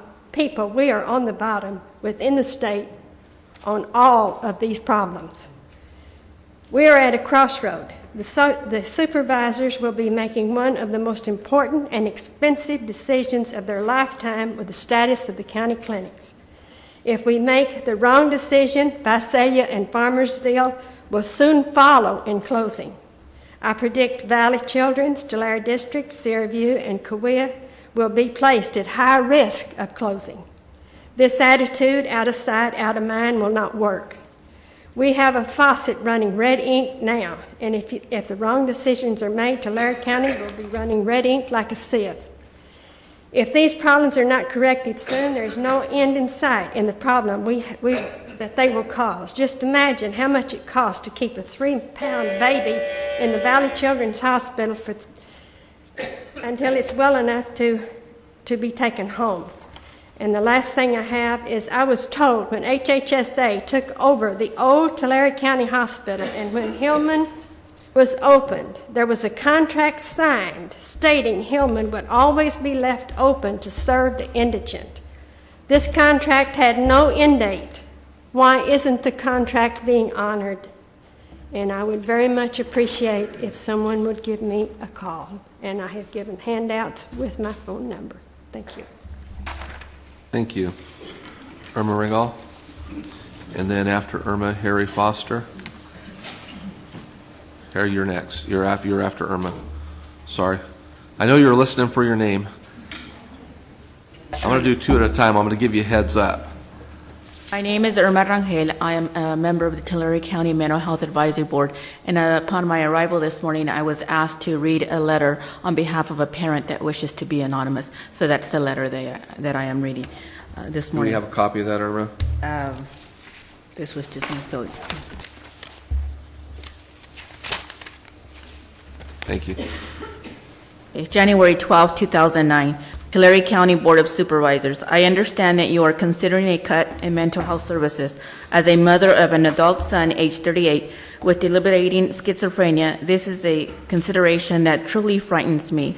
My son has been a client of Tulare County Mental Health almost since this terrible affliction attacked him.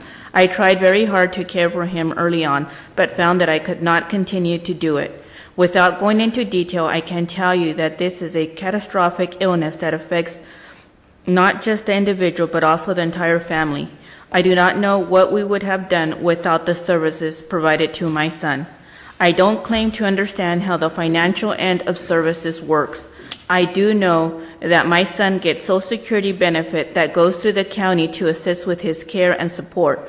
Presently, he is being cared for in an assisted living situation. He is getting his meds provided to him. He has a roof over his head and meals. He gets transportation to his appointments. As far as I'm concerned, this is God sent. I work full-time and I need to be able to sleep at night. I am no longer young. I do not have the ability to care for my son in my home. I love him and care deeply about him. I just do not have the financial or emotional strength to merit his needs. I am only one woman. I can imagine my fears played over and over in many families in Tulare County who rely on the system to assist with afflicted family members. I also realize that there are many similarly ill individuals who do not have the benefit of a loving family to advocate for them. I urge you all, with all my heart, to consider this proposed cut in services. As a community, we owe it to ourselves, to our families, and to our fellow citizens to provide as best we can for those among us who are struggling with a mental illness. They cannot care for themselves. They are ours. As a community, we need to provide for your own, especially those in most dire need. Thank you for your attention. Thank you, Irma. Next, Harry Foster. After Harry Foster, Pramod Kumar. Good morning, Mr. Chairman. Harry Foster, CEO at Family Healthcare Network. I reside at 5929 West Buena Vista Court in Visalia. And while many will consider this hearing a formality or foregone conclusion, as been described in the newspapers, I'd like to offer up that it might be an opportunity for the Board of Supervisors to take a new direction in making sure that people in Tulare County get the kind of care that they need and they have good access to cost-effective care. To do that, you're going to have to take a hard look at ignoring the prejudgment and irrelevant selection of selection criteria developed by your administrative staff. The four criteria outlined by staff were that the chosen vendor and Family Healthcare Network is interested in the Lindsay Clinic only. We're not interested in both clinics. That's because historically we've had Lindsay Clinic in our service area. We've not had Tulare in our service area. That's the only reason for it. TCMS acceptance is the first criterion. Family Healthcare Network will accept that. We'll sign on for TCMS. But that's 6,000 people in a population of 430,000 people. I don't know whether that should be a driver for selecting a vendor. A single party has to provide care to both clinics. I don't know of any good rational reason for that, and there may even be some rationale for having it split and having two different providers. Specialty care. We have access to all of the specialty care specialists that are listed by the county, and we can achieve those. But I don't know whether that's really what we're after in terms of this, because we're looking at primary care access. The March 1st deadline really disadvantages organizations like Family Health Care Network, because we have to go back to the state and have a new site licensed as a new site. And some of the other vendors who have indicated an interest do not have to do that. They can start day one. We can start March 1st at Family Health Care Network providing services at the Lindsay Clinic site 20 hours a week until we're able to receive licensure from the state of California. But we can't start full-time on March 1. We've been in service to the community for 32 years, serving over 3,550 active patients from the Lindsay area last year alone. That compares to the 3,400 that the county served at the Lindsay Clinic. We have a governing board made up of a majority of whom are patients. We would be selecting a new governing board member from the Lindsay area if we were chosen to be the vendor in that area. And in terms of cost effectiveness, the taxpayer, not the county, but the county taxpayers and nationwide taxpayers pay for a Medi-Cal visit right now about $209 a visit to the county. And the other vendors, the one hospital vendor from Visalia would be actually $197.32. The hospital vendor based in Hanford, Selma, would be $258.49 per visit. Family Health Care Network averages about $136. We're between $132 and $140. And the last organization, which is a proprietary organization based in Lindsay, only has a sliding fee scale that goes down to about $80 if you pay the same day that you visit the clinic. Ours goes down to $20. We have a sliding fee scale. We are not incentivized to see just Medi-Cal patients as rural health clinics are. So we're very concerned about access to the patient who doesn't have care, because none of these folks are incentivized to see just those folks except for federally qualified health centers. And we're concerned about the other issue, and maybe I should talk about this when Mr. Davis gets up, but it's the issue of cuts in the Tulare work staff, particularly in regards to Medi-Cal eligibility workers, because that'll have a significant impact, adverse impact, on the private sector in Tulare County.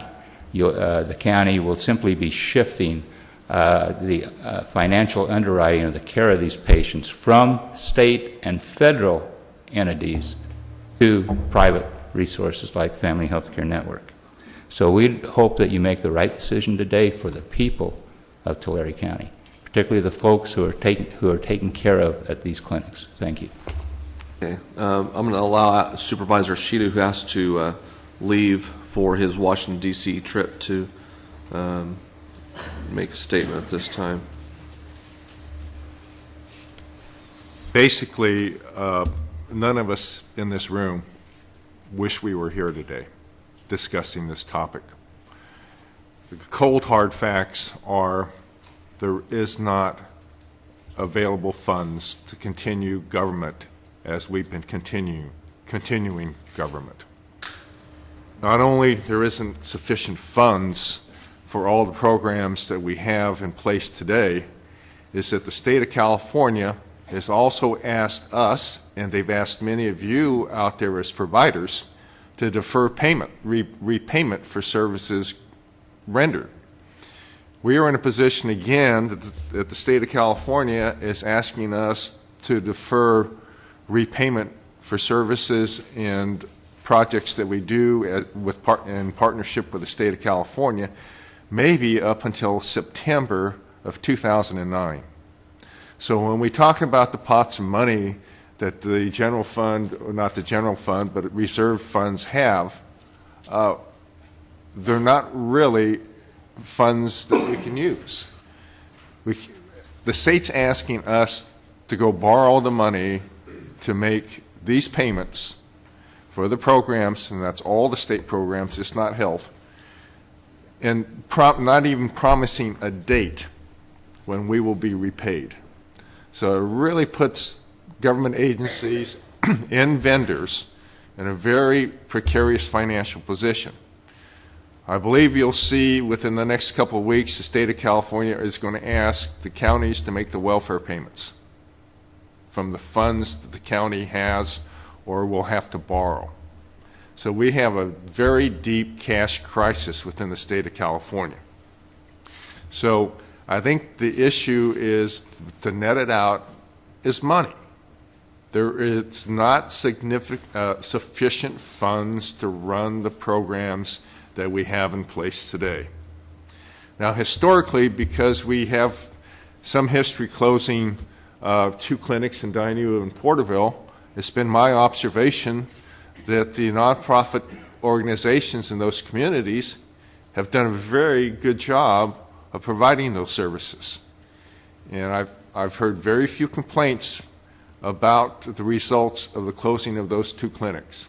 And I believe that we have enough providers, private nonprofit providers that are in existence today to transition from a county program into another entity program without a lot of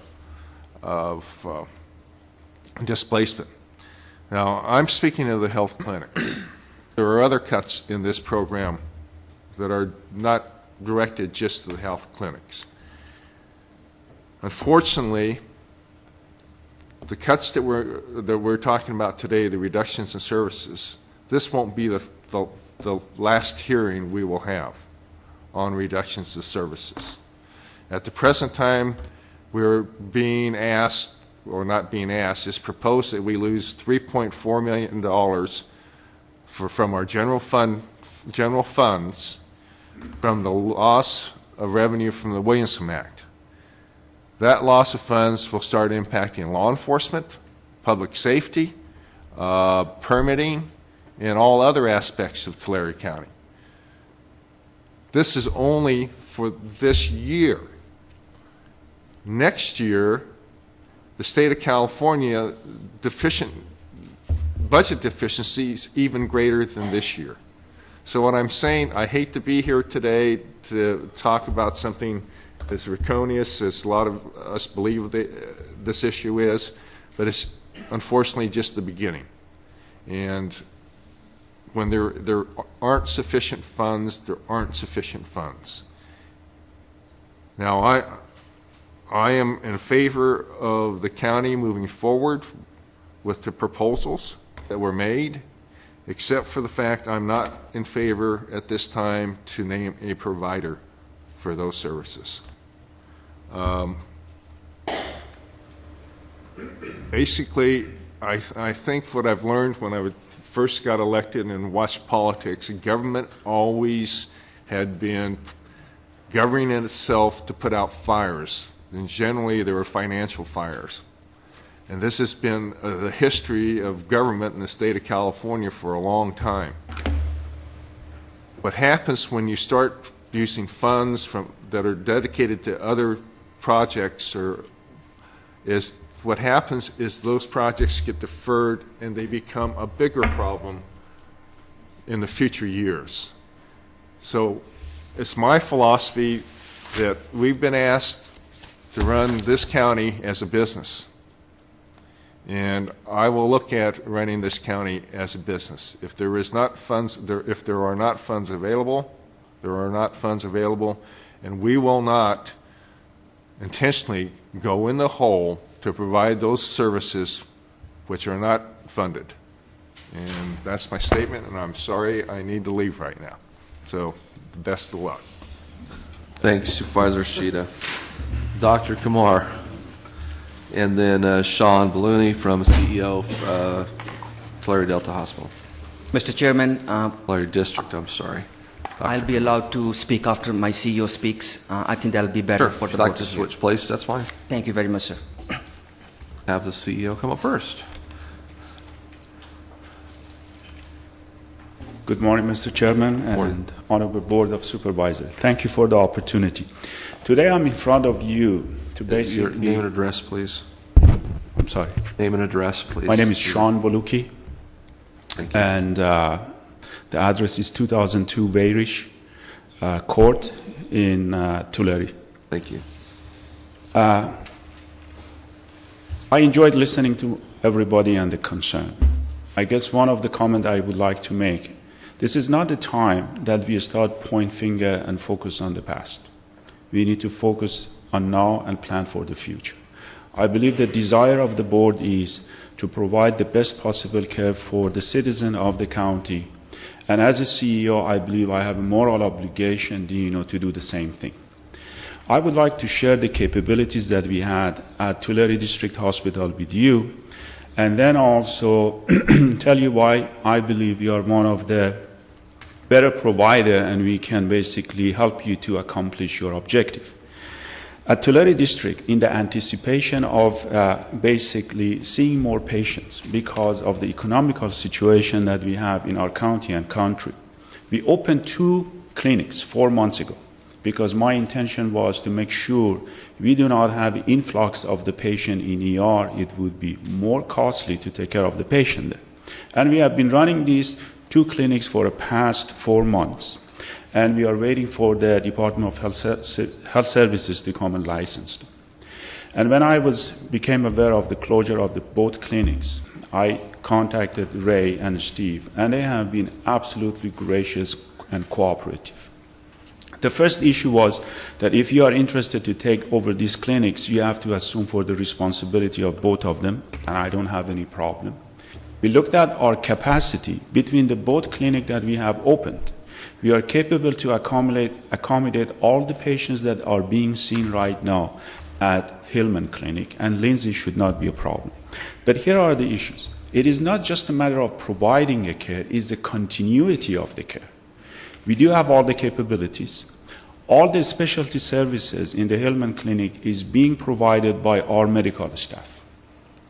And also at the same time, we are in a process of creating a hospitalist and intensivist program which allows to provide a seamless care for the patients that they come to the clinic and then they're going to come to the hospital.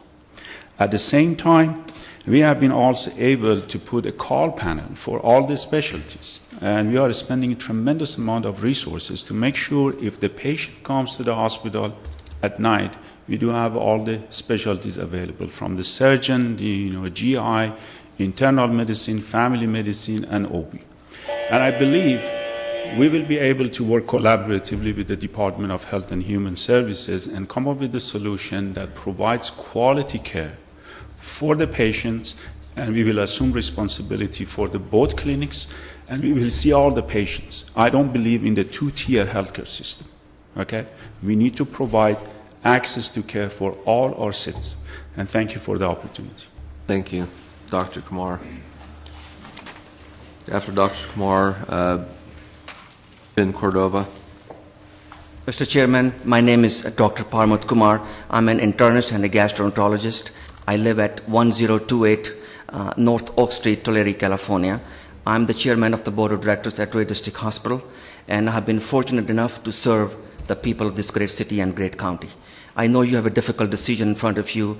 I'm here not to criticize but comfort you, because I am in the same shoe on the other side of the aisle. The problem is decreasing healthcare resources and revenues, but still the responsibility mandated by the government to provide care.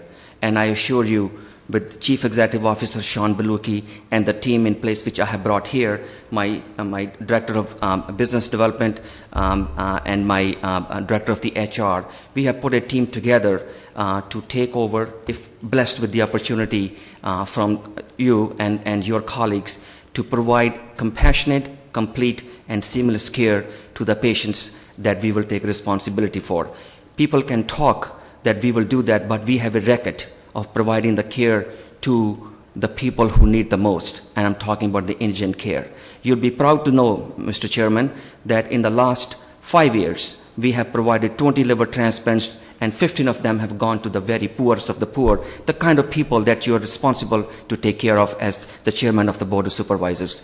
I assure you, the comfort level that we have at Troy District Hospital for providing care is enormous. The compassion that we carry is tremendous, and the responsibility, we take it very seriously. So I ask for your support, all 5 of you. I would love to have a 5-0 vote in our favor when you make the final decision, to make the right decision for the indigent, the people who are less fortunate than I am. And on this side of the aisle, I hear the pain as well. I know my father was laid off from the job one time. I share the responsibility of creating more jobs when the Troy District Hospital takes over the responsibility of running these clinics. Now, as far as how the care is going to go, it takes a lot of work. I am here to thank Mr. Ray Bullock, Steve Dubusky, and your team of people and professionals who were very kind and gracious, talking to us, making a plan with us, and working with us. I assure you that we will keep that relationship after the takeover of the clinics to make you look good in the eye of the public, and myself as the Chairman of the Board of Directors look good, because you and I have a responsibility to provide care together, not separately. Thank you very much, sir. Thank you. Ben Cordova and then Kathy Benjamin after Ben Cordova.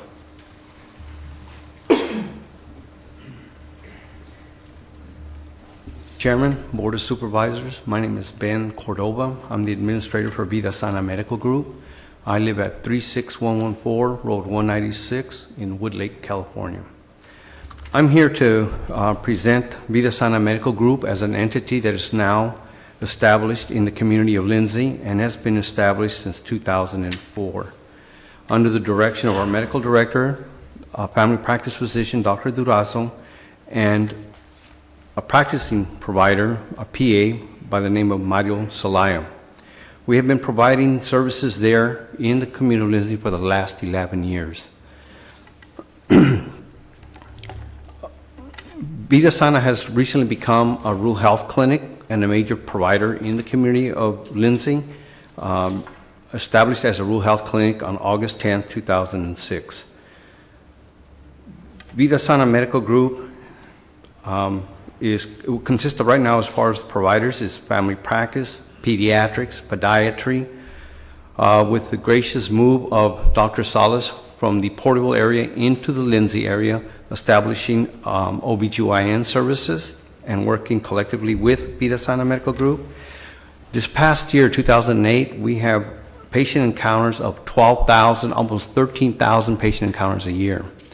We believe that Vida Sana Medical Group, in working with the county in trying to resolve this issue, can be a provider, a main provider, and working with hospital services like the Porterville Sierra District Hospital that we've been working with for the past 3 years, can provide the needs for the community of Lindsay.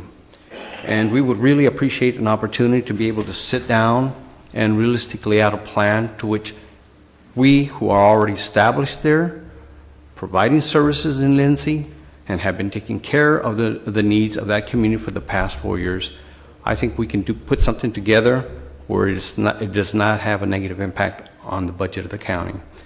And I think we can go forward and do an excellent job for our community members and work with the rest of the community providers that are established in our little community of Lindsay.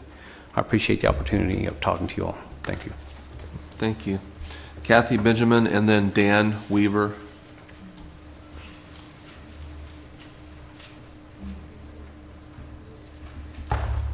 Good morning. My name is Kathy Benjamin. I work as a licensed social worker for mental health, and I'm a member of the Local 521 Union. I am very concerned about the potential impacts to county residents. from the closure of the county-run clinics and the merging of the mental health clinics. Closure or privatization of clinics will likely result in the reduction or loss of health and social services that county residents rely on, especially ones who won't be able to make it transportation-wise to the, whatever you guys settle on, clinics. Because of the huge potential impact to our community, I strongly believe that any debate regarding these reductions and changes should be held to the highest standards of good governance. It is our understanding that the county does not intend to even conduct a standard competitive bidding process, nor is this public hearing today adequate notice for the public to respond. This does a grave disservice to the community and undermines the voters' confidence in the board. Therefore, I believe that any changes in services or ownership should be decided during a public hearing with adequate notification to the public. And I am asking that we delay closings of the clinics, transfer or merging of clinics, and the layoffs of employees to give us adequate time for public input and discussing alternatives for the financial part of it, because there are other alternatives, and they've not been discussed adequately, in my opinion. Thank you very much. Thank you. Dan Weaver and then Kermit Wolschlager.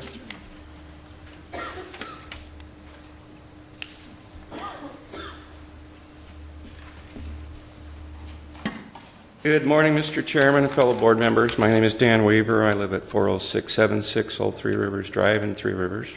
Sorry that Supervisor Ishida is not here any longer, and not very happy about him already making a decision before the community has finished speaking. It is sadness that I have to be here again today as I stand here before you 20 months ago to witness the inevitable curtailment of more health services to the residents of Tulare County that are living in poverty. I'm in total agreement with Mr. Foster's article he had in the paper. He understands FQHC very well. Recent reductions in revenue streams and coupled with irresponsible fiscal management policies and oversight have contributed to the depletion of program budgets in Health and Human Services Agency. I believe our problem is a simple one, which this board has not chosen to address now or in the past. I think monies that are intended for indigent people in Tulare County are basically shifted to the very large administrative infrastructure in place, which feeds off our program dollars, which is intended provision of services for those with limited financial resources.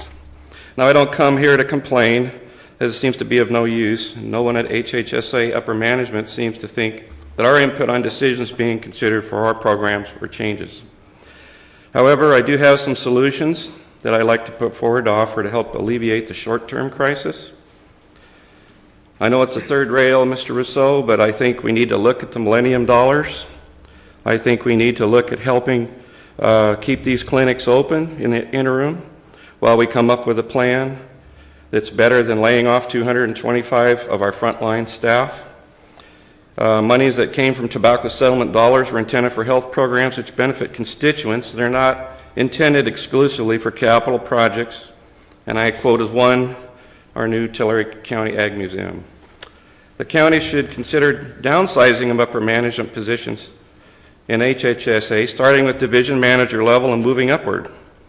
I don't know if you're aware, but in this recent position cuts of more than 451 employees, there was not a single filled position division manager on up in HHSA that is given a termination notice or displacement notice. I think you should look at that. Those people make a whole lot of money and draw a whole lot of benefits. This is just not acceptable to me. It's been going on too long. I suggest we look at other alternatives to laying off line workers, such as doing something along the line of Santa Barbara County did recently, furloughing their workforce over Christmas. They saved supposedly $10 million. San Luis Obispo County has a voluntary time off program that saves a whole lot of money for salaries and doesn't affect employees' retirement. Lastly, I think we should visit our county's strategic initiatives. One of these, and I quote, provide for effective communication, collaboration, and decision-making at and between all levels of the organization. This isn't happening. Hopefully, our county strategic plan is more than plain rhetoric. I'll await your responses to decide accordingly. Thank you very much for your time. Thank you. Kermit Wolshiger, and then Jesus Quevedo. I think it's Jesus coming up. Hola, buenos días. Good morning. Mi nombre es Jesús Quevedo y soy residente del condado de Tulare. I am resident of Tulare County. Anoche que vi la televisión y vi las noticias en donde están informando que van a cerrar 4 clínicas, 2 de salud mental y 2 de medicina en general. Nomás le pido que me dé tiempo para traducir su Okay. información. He's commenting that last night when he saw the news in regards to the closure, he thought it'd be pertinent for him to be here and share his opinion. Me dije, Jesús, tienes un compromiso moral por ir a hablar por gente que no puede llegar allí. Jesus, I said to myself, Jesus, you have a moral compromise to be present and speak on behalf of those that cannot make it. Y a través de mi vida he aprendido que hay que ir a hablar con la gente que sabe y con la gente que tiene poder. Throughout my life, I've experienced and I've come to find out that we need to go and speak to those that are knowledgeable and those that have the power. Y como nosotros a ustedes los elegimos por voto para que defiendan sus distritos electorales. And since we elected you through a vote to represent us and to defend us, Vine a hacer una recomendación, ya han hecho muchas casi lo mismo. I came to make a recommendation that is similar to those that have already been presented. Pero quiero que consideren, si cierran esas clínicas, ¿cuántos pacientes tienen? I want you to consider that if you close these clinics, consider how many patients are at each of these clinics that will be affected. ¿Cuántos de ellos pueden llegar a un lugar donde los atiendan cuando estén enfermos? Consider the fact that how many of those patients will be able to have access or go to a place that will be able to serve them and provide the services that they need. Y pensando esto, dije, voy a ir a decirles si están preparados para una epidemia dentro de 3, 4 o 5 años. Thinking about all the circumstances, I said to myself, I need to make myself present and have them consider the possibility, or have you consider the possibility of a pandemic being presented in the next 3-5 years. Recuerden, aquí tenemos todos los problemas del mundo en el condado, el medio ambiente, los pesticidas, tanto microbio con el agua.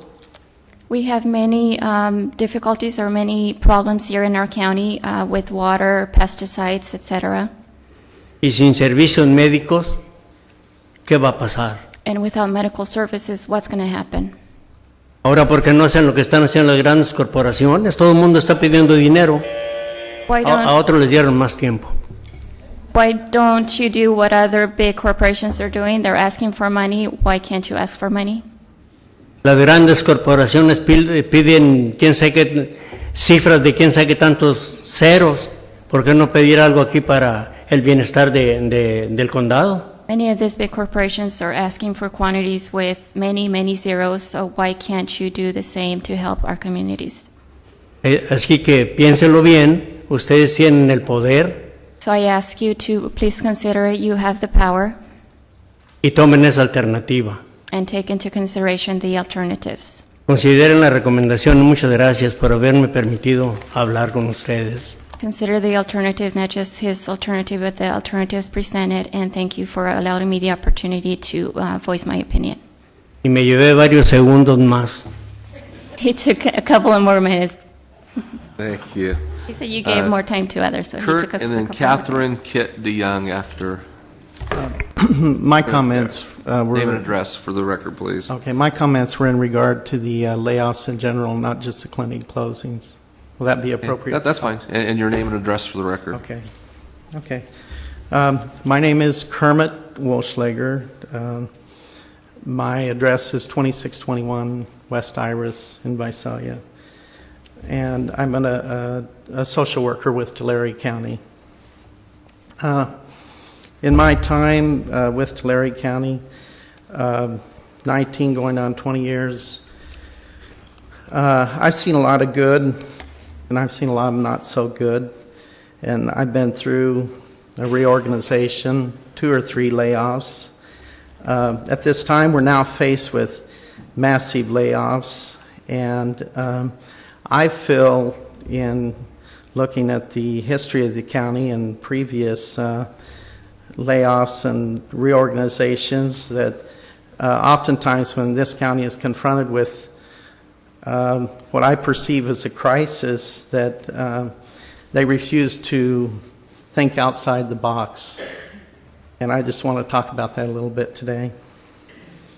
One example, though, off of the top of my head, and I surmise this to be true, I was told by a reliable source yesterday that when Cahuilla Delta District Hospital was faced with a budget crisis this year, they proposed 10% pay cut across the board for management positions. And I don't know what the number of jobs they saved through that cut, but I perceive it could have been 25 to 50 jobs, but I don't know that to be a fact.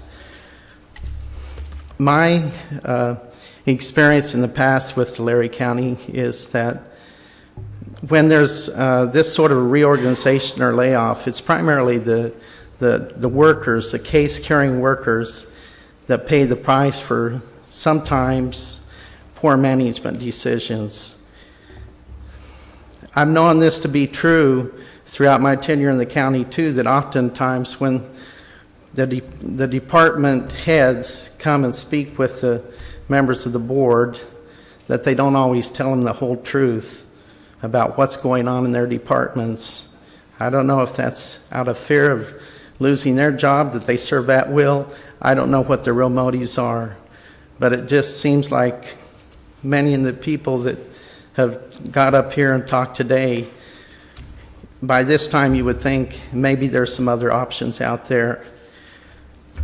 I challenge you as board members to dig a little bit deeper, slow down the process a little more.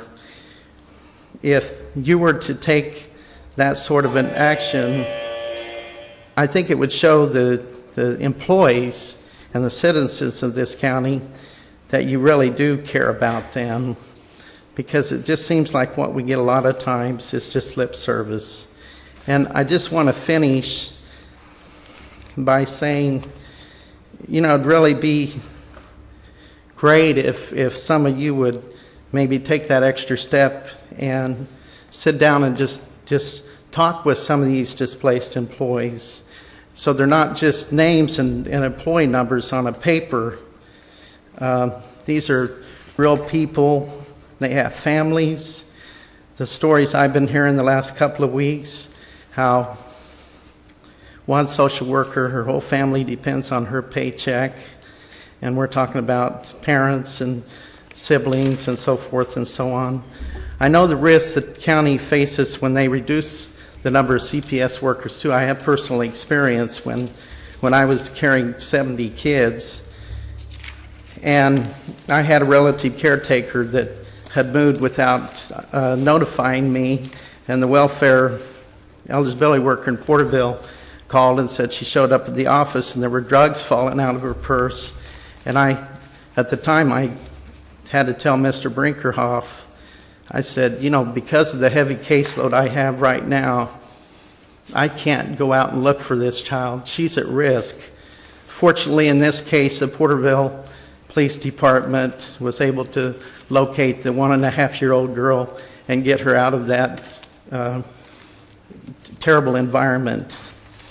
In conclusion, I'd just like to say that it behooves this county and this Board of Supervisors just to slow down this process and take another look at the layoffs and some possible options or alternatives, because some of these folks that are being laid off, you're going to find out, hopefully you'll find out, are very valuable, hardworking workers, and they're doing great service to the clients in this good county. Thank you. Thank you.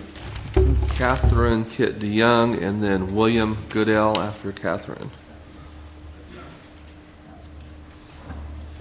Good morning. I'm Kit DeYoung, and I work at 1065 South K Street in Tulare.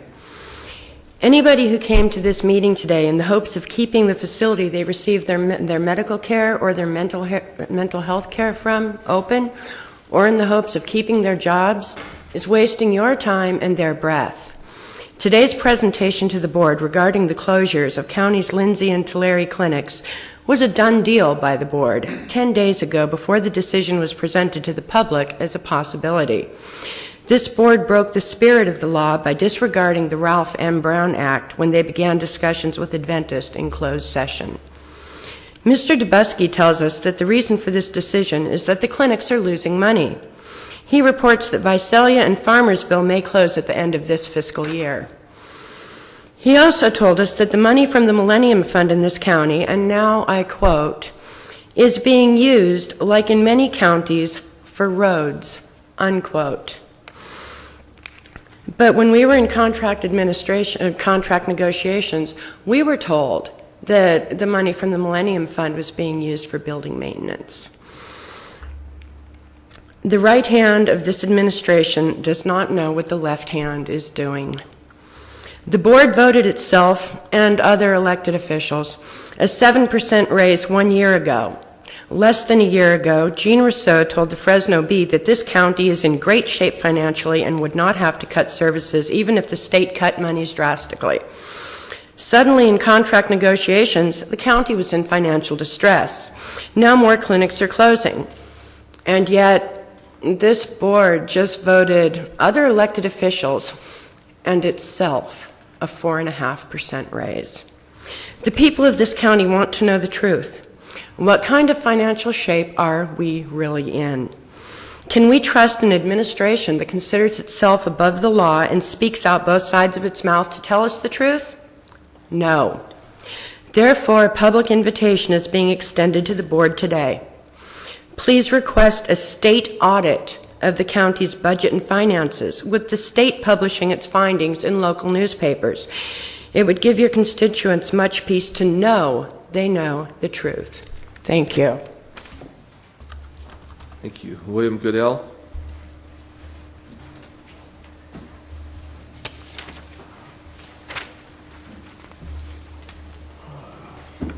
I'm William Goodell. My address is 626 Apartment C, East Tulare, here in Visalia. I was looking over this, and they want to consolidate North Visalia Clinic to South VAC, Visalia Adult Clinic over here, and I don't think they should merge the North to the South Clinic or the South to the North Clinic, because there's so many clients, so many consumers, I'm a consumer, that have access to transportation to South Clinic, and it would just be really wrong if we had to go from over here to the North Clinic side. The services are so great. I'm a big advocate for consumers over at the Visalia Adult Clinic, and the case managers and the therapists there are a great deal and gave me a lot of help in my years of being a consumer. I take a carload of consumers to Visalia Adult Clinic once a week for meetings and groups. And without me, they would have no way of getting transportation.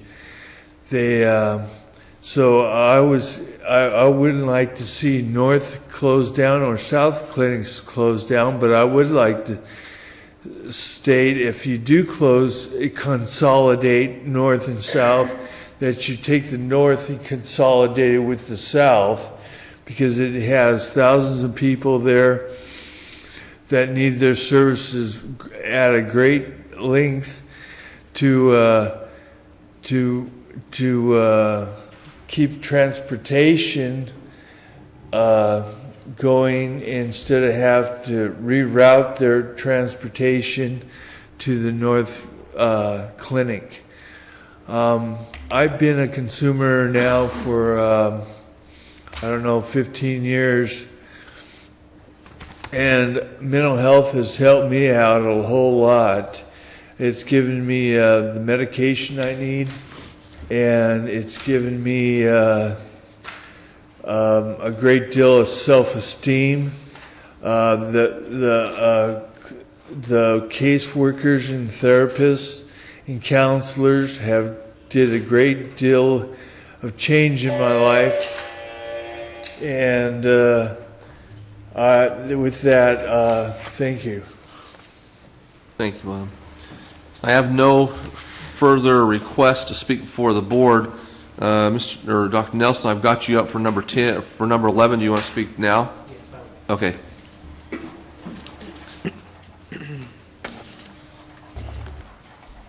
Good morning. My name is Ralph Nelson, and I reside at 3024 West Keel Court, Visalia.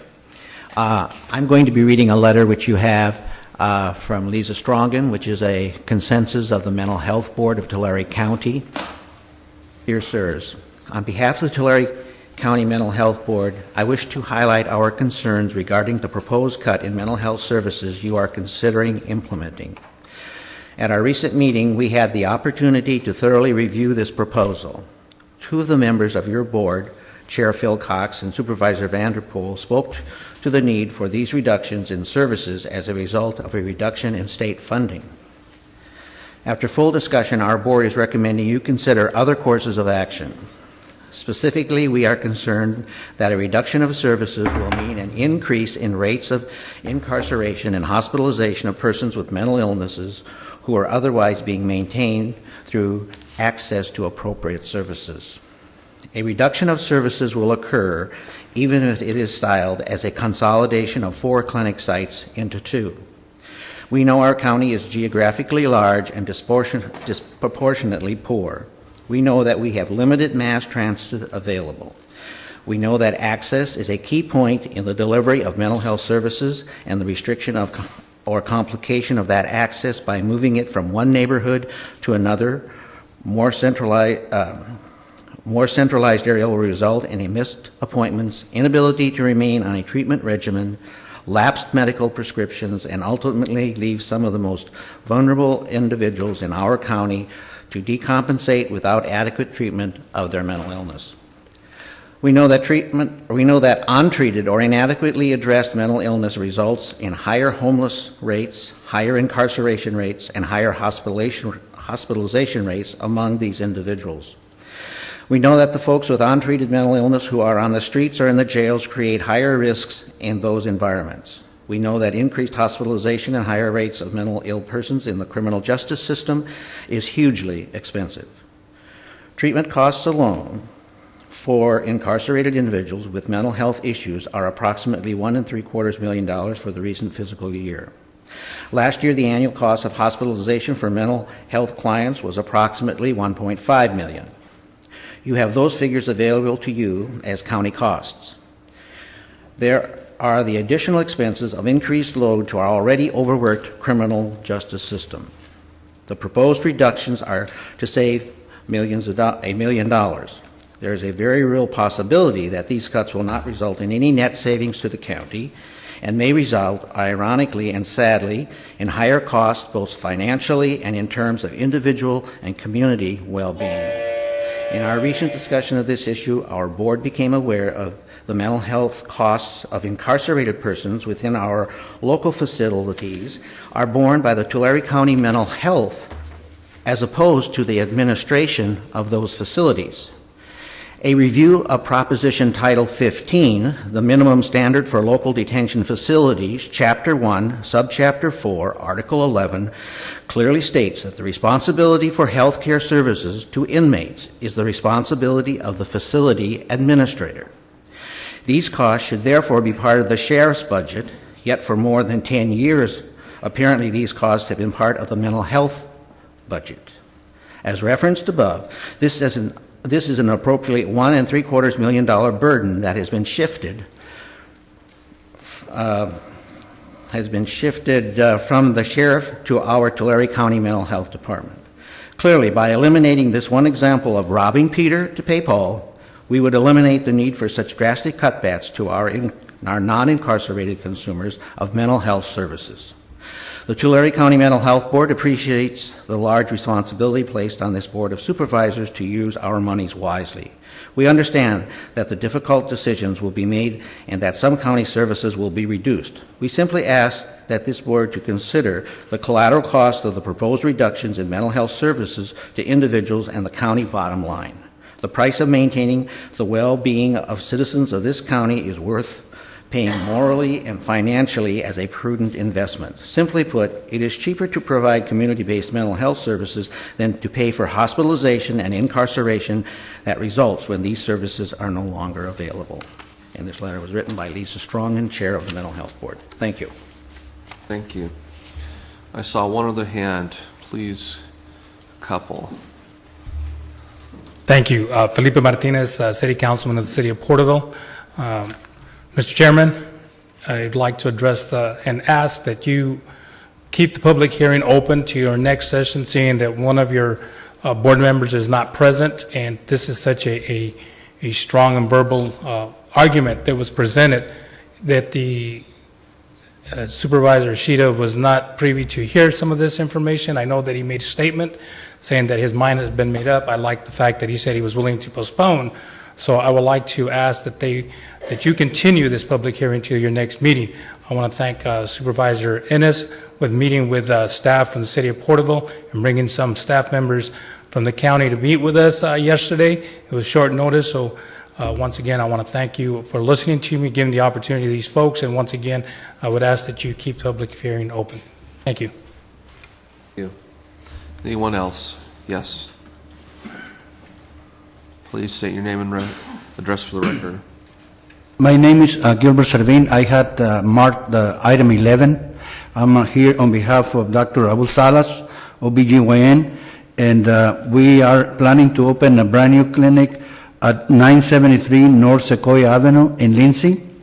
And the reason for me before you today is to, again, tell you that the process that has been followed in arranging for another provider to come to Lindsay is of great concern to us, since we already invested quite a bit of money in the opening of this new clinic. Dr. Salas has been providing OBGYN care for 25 years in the Porterville, Lindsay area. Approximately 20% of his clients currently come from the city of Lindsay, and that was one of the main reasons why he decided to open another a separate clinic in the city of Lindsay.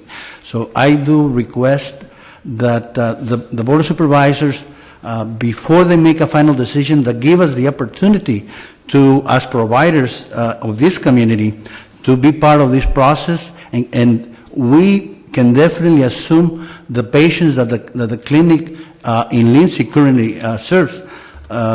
Vida Sana Medical Group and Dr. Salas clinics just across the street from the hospital clinic, from the county clinic. So therefore, it would be very accessible for these two clinics to pretty much take over the clients that you are providing services there. And I would request your consideration for not making a decision today. Thank you. Thank you. Is there anyone else who's not filled out a form that would like to speak? Yes, step forward.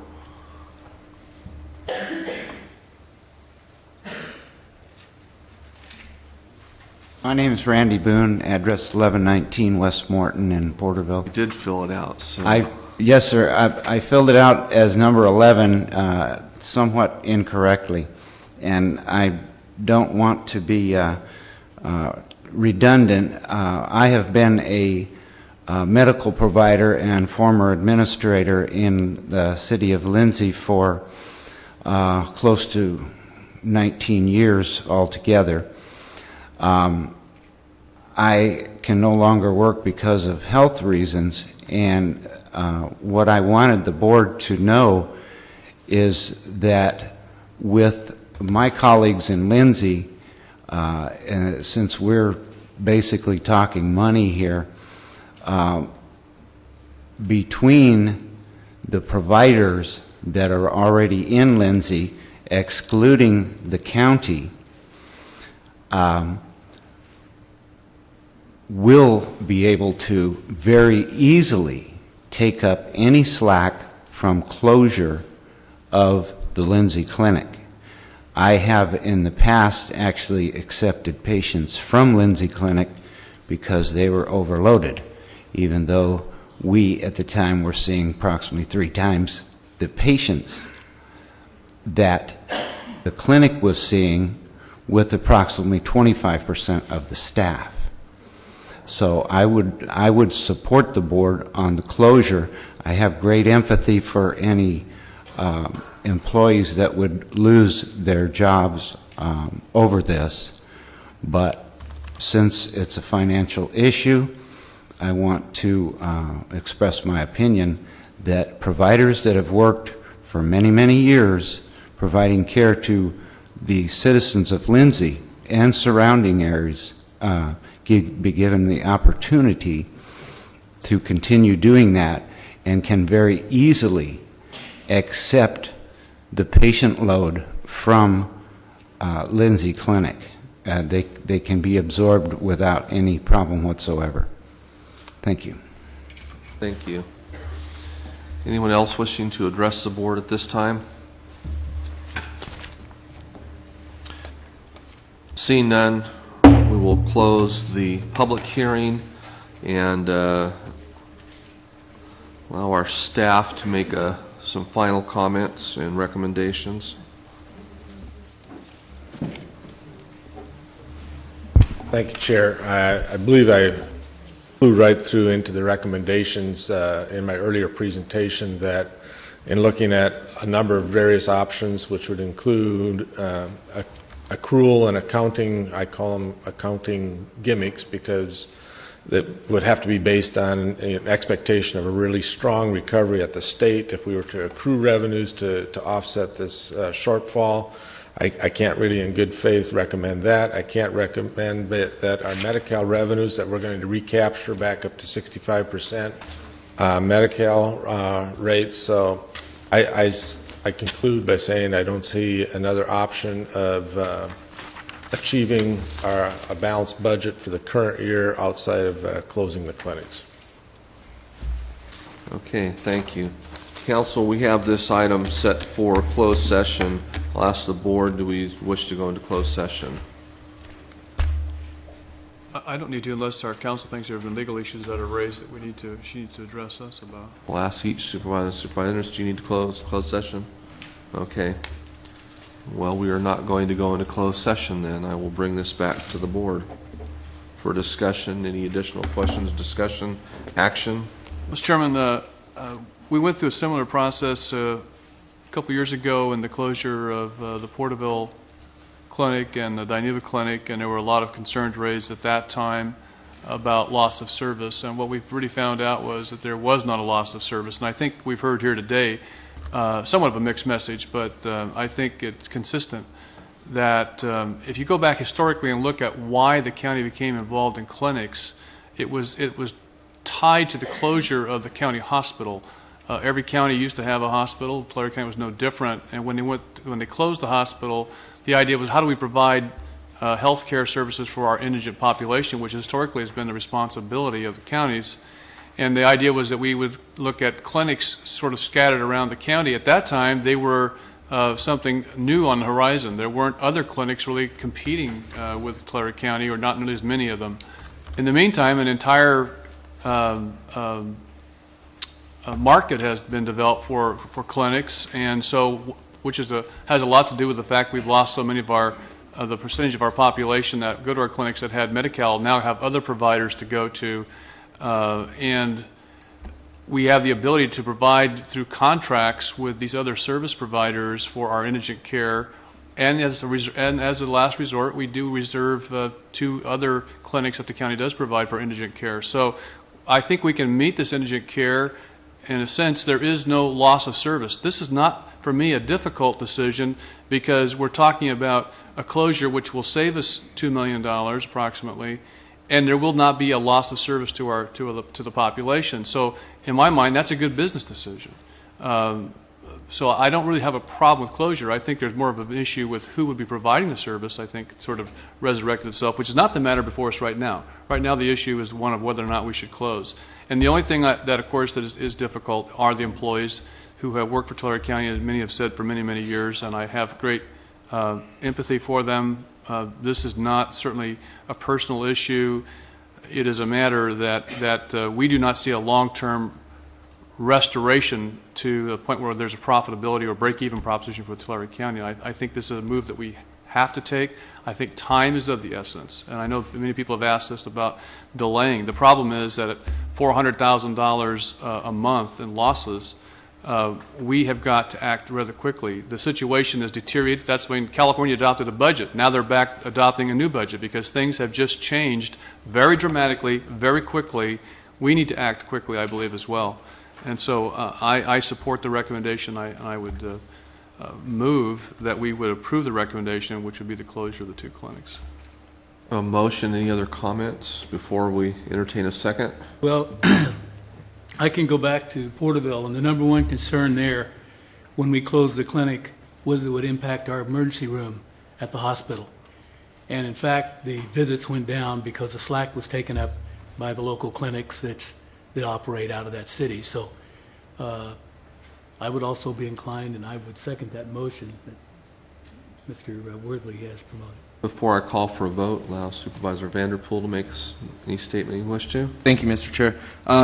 Just a few comments. One of the comments is that the primary concern of the county needs to be providing services to the people, our constituents that elected us to be here, those who are not as fortunate to pay for their medical services. And I think through the closure of the clinics, the fact that there are other providers basically lined up to provide those services for those people is not a bad thing, and we're not going to be looking at, like Supervisor Worthley said, a loss of services. So that's an important point. The second point, out of compassion as a person, you're obviously going to be concerned about the people, the employees who are going to be losing their jobs and that sort of thing. But the thing is that these providers that are lining up to be coming in, they're going to need employees, and so the importance of time in this situation is to give those employees the time necessary to fill out the applications and to pursue those jobs which are going to be needed by those other providers. So it's in the best interest of our employees to give them that opportunity as well. And then the last thing is that running this county like a business is an important thing, and to continue to operate at a loss of $400,000 plus a month, that's not a cost, that's a loss of that money, is a very difficult thing to do. So I too agree that the closure of the clinics with those 3 points in mind is actually a smart business thing to do. So that's my 2 cents. Thank you. I'll just say briefly, this has been difficult. I've had these discussions with, as having been the vice chair and the interim chair, having had the discussions with Mr. Davis, Mr. Bullock, and Dr. Dirksen, and Mr. Marks for well over a month, knowing that we were going to have some tough decisions to make. And this is a tough decision. We are impacting lives. I don't remember Kermit's last name, but Kermit said we're talking about real people here. I know this. I've been through this with my own personal business at one time, having to let 50% of my staff go from my business, and that was difficult. Those were people I broke bread with every day and worked with side by side, and this is difficult. It is a difficult decision to make. But I was faced with the decision to, the money stopped coming in, and that's what we're faced with. We're providing services that the state is paying us to provide. When the state no longer pays us to provide those services, some folks are asking us to divert funds from other programs to pay for those services. I, in good conscience, and cannot do that. The people have asked me and elected me to come here in this position and run things like this county is a business. And fortunately, this is a business decision, even though it does affect the lives of many people. and I, along with Supervisor Worthley and others, agree there will not be a lapse of services. The folks that are needing services will continue to get them. The name on the door might not any longer be Tulare County, but they'll be able to walk into those doors or others and receive the same services that they're receiving today. So we do have a motion by Supervisor Worthley, a second by Supervisor Ennis. Cast your votes, please. And it's passed unanimous, 4-0, Supervisor Ishida being absent. We will move now to item number 11, which is a request from our Health and Human Service Agency to consider a service agreement with a selected third party to cover the clinics we've just taken action to close. So, do we need to take a break, supervisors? I'm fine. A little, okay, we're going to take, I'm going to hold this to a 5-minute break, so we will take a 5-minute break and be back here at 11:30.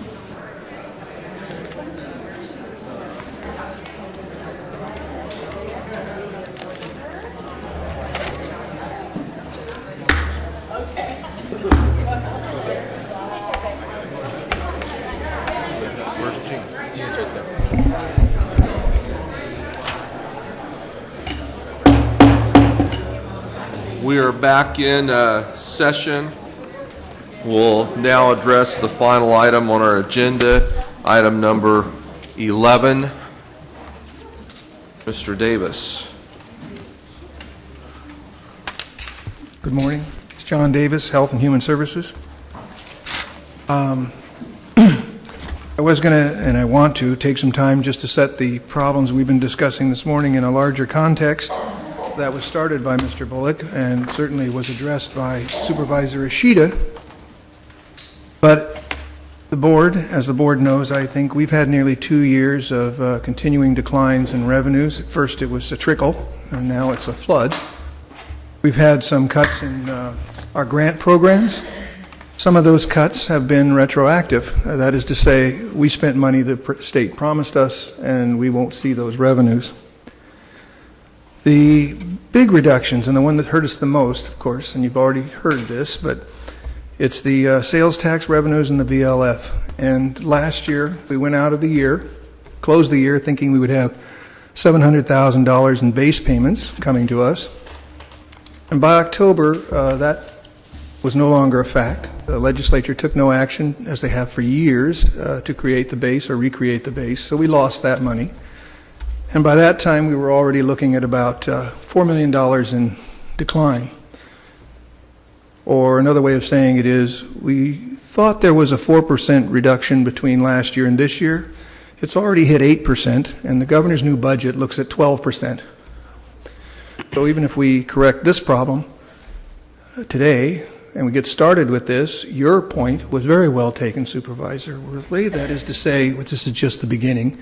And we're looking at reductions even as we try to solve one set of problems, we get another. And that's what's been happening the last couple of months. So we have problems, and because it's realignment money, that affects every one of our departments. So in every branch, we've actually looked at every branch. We've looked at reductions in every branch. And part of what we're bringing you now is a workload reduction that affects every branch, including administration. In discussions we've had in Meet and Confer, we've pointed out that we had 53 positions in the bargaining 19 unit. That's our analysts and our upper level management. They've been eliminated. So it's been proportionate, I think, and I want to make that point because we've looked at the whole organization. We've asked that about 13 positions be brought back and changed because as you change 2,200 positions, or you're looking at a whole organization and taking 10% out, you're really having to restructure a little bit as you go. There's also some changes in the state initiatives that require we specify certain functions a little better, and we took the opportunity to do so. I guess the long and the short of this is simply the whole agency is affected. There hasn't been the ability that we've had for a decade to basically move money and resources from one side of the agency to the other.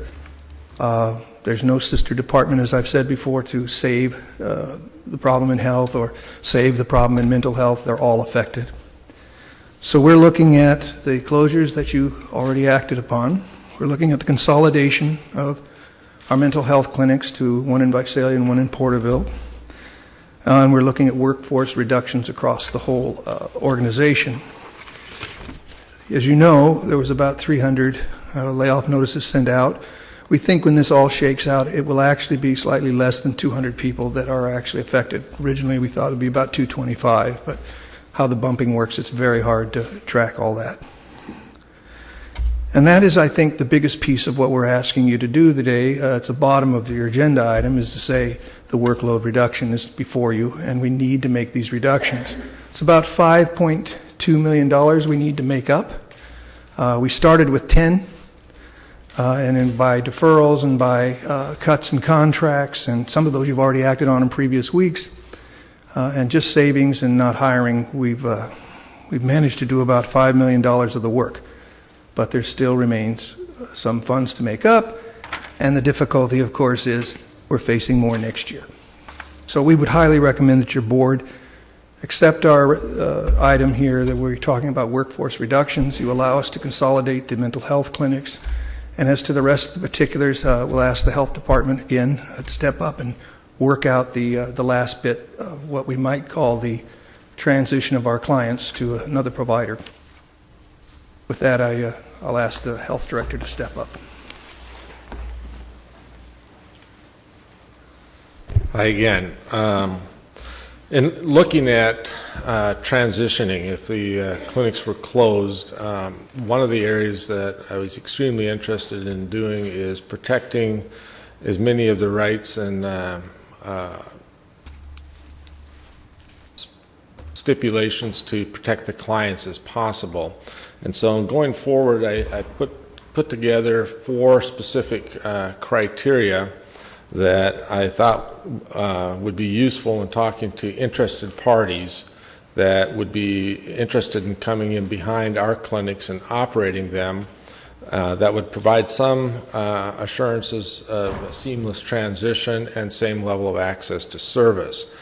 So one of the first criteria was I'm interested in talking to interested providers that can be in and operational on March 1st. If our clinics close on the 28th, I didn't want to create a cumbersome system where a patient would be assigned to, say, out of a Lindsay into a Visalia clinic, and then 2 months later Lindsay opens up, and so there's back and forth. Many of these patients are part of a managed care environment, so clearly it's a best interest if we can find a provider that is willing to open up and be in service on March 1st. A second area that I'm very interested, because we do have the W-9 mandate for the 17,000 population, I would like to make sure that those county TCMS patients have access into those clinics that are coming in behind us, and access at a very competitive rate, Medi-Cal fee-for-service rates, so that the county could work with the new providers to ensure that those TCMS patients receive care at those sites. Next, I was very interested in assuring that the same level of specialty access that we are currently providing at our Hillman Center continue to be provided. We contract with a large number of specialists at Hillman Health Center, dermatology, surgery, neurology, etc. And so we're interested in making sure that who would ever come in to operate those clinics would bring with them that level of specialty access.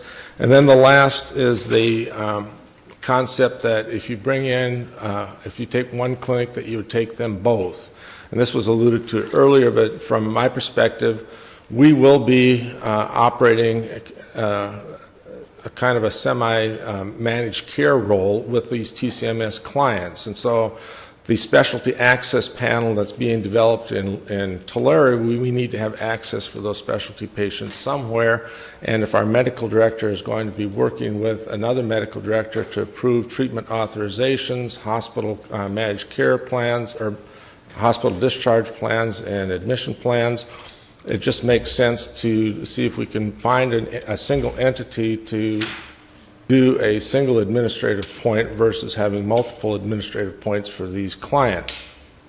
So having said that, I began visiting with a number of clients or a number of interested parties in December and some as recently as the first couple of days in January. And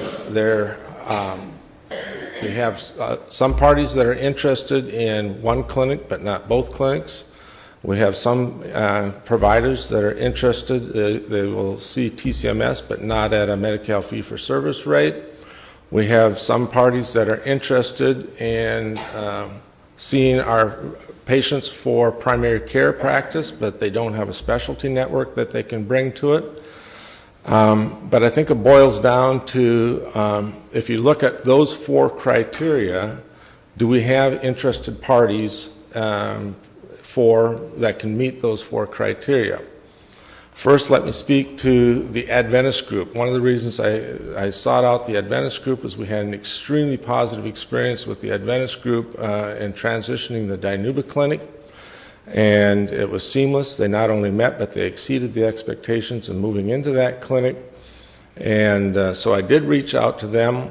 They were extremely interested, and subsequent to the interest that's been shown by other agencies and hospitals, and conversations with their CEO, Rich Rawson, he says, we want you to know that we stand prepared to do everything that we've committed to, but if you have a local option, that's probably preferable. Go with your local option. We understand that.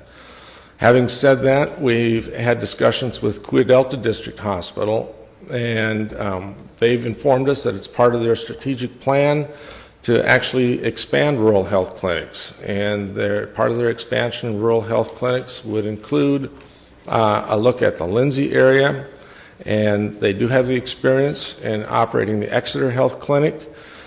The indication was that last week that we, after having had a chance to discuss these 4 parameters, that we would get a letter of intent. We have received a letter from Cuya Delta Hospital last Friday that has indicated that there is an interest in continuing to review this. I'll read some of the highlights from their letter.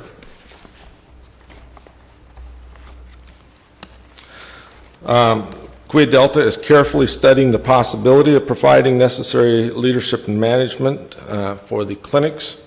They say Cuya Delta has determined that we have the necessary physician leadership and managerial expertise to continue clinic operations at these 2 sites.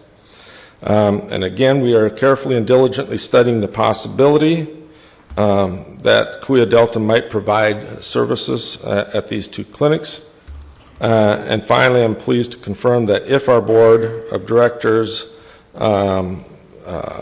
conclude that the continued operation of these clinics are financially operational and feasible, it is our intent to work with the clinic to effect a smooth transition. So it's a letter that, in my opinion, it goes partway to give us a very strong commitment that, yes, we're going to do it. Clearly, and they had a meeting last night. Unfortunately, I was unable to talk to Mr. Mann this morning. I'd called him a couple of times, and then right before I came into the board, there was a call back from him, so I don't know what the outcome of last night's meeting was. But at this time, I also have an email response, and I do want to bring that forward from Mr. Foster. He was one of the entities that we talked with. He indicated, I have an email response from him last night, actually. Please consider this email our official notice that we are interested in the Lindsay Clinic site. And he has indicated verbally that they do have specialty access for those Lindsay Clinics patients in Porterville. And as his comments were earlier, it's not part of their mission statement at this point to be active in Tulare. Lastly, we've had a number of discussions with Tulare District Hospital.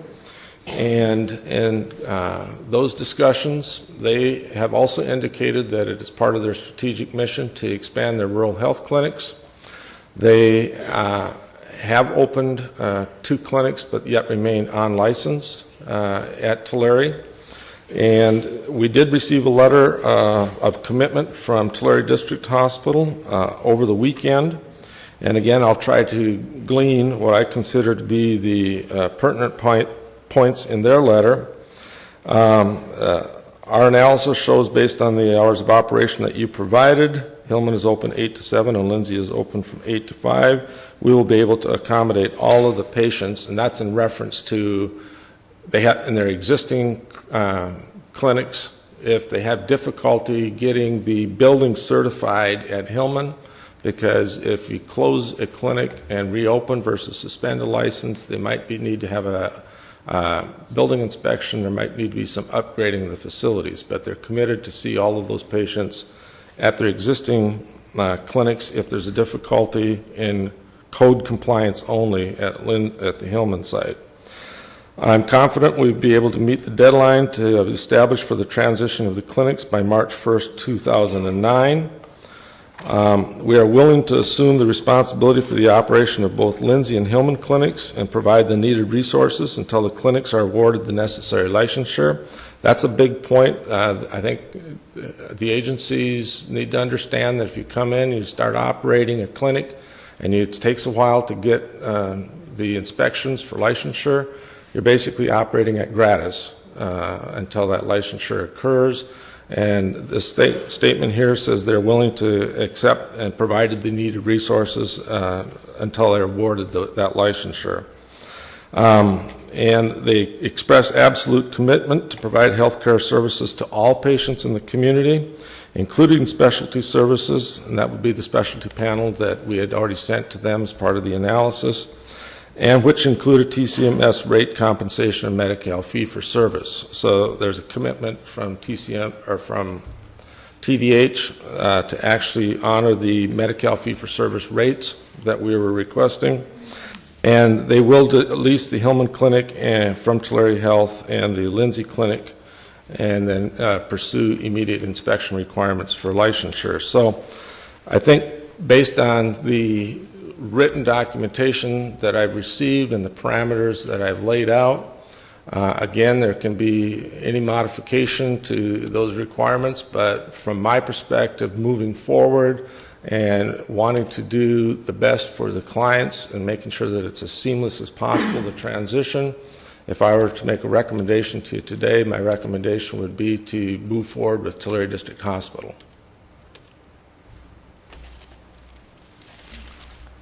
Okay. Questions of staff?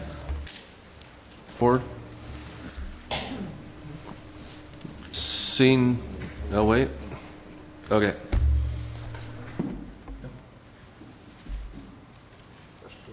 I don't think we have any questions at this time. We're going, did you want to go ahead and? No, I'm fine. Okay. What? Can't hear what you're saying, I'm sorry. Okay, we're going to open the public hearing at this time. I do not have any forms. Some of you have spoken. You're welcome to speak again. Please do not repeat things that you said before. We have good memories. At least I have a good short-term memory. So step forward, state your name and address for the record. Mr. Chairman? Yes. If I might correct you, this is not a public hearing. Oh, this did I is do the this public wrong? comment period. Okay, public comment. It's not a Last public, item was a public this hearing. is not a It's little public confusing. hearing, but I will allow some public comments at this time. This is set for closed session because we have lease agreements, property agreements to discuss. So after we take some public comments, we are going to adjourn into closed session to discuss those items. So we'll allow public comment. Mr. Foster.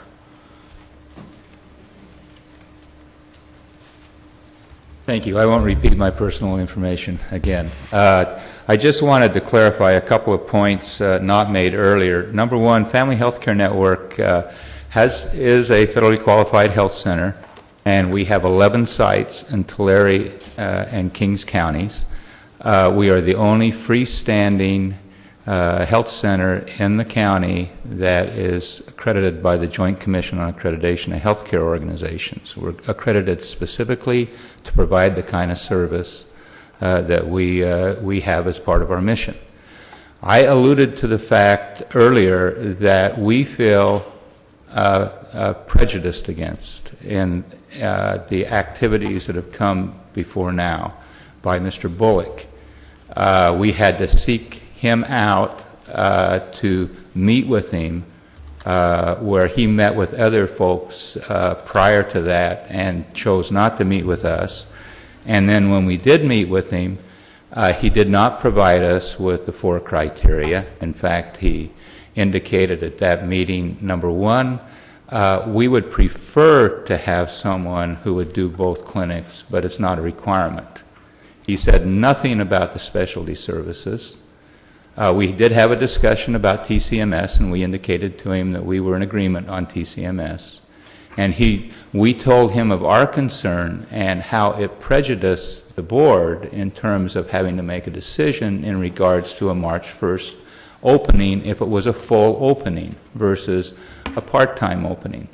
We are taking care of 3,500 patients from Lindsay and Strathmore right now at our Porterville site, and we're hospitalizing those patients at the traditional place, and that is Sierra View District Hospital.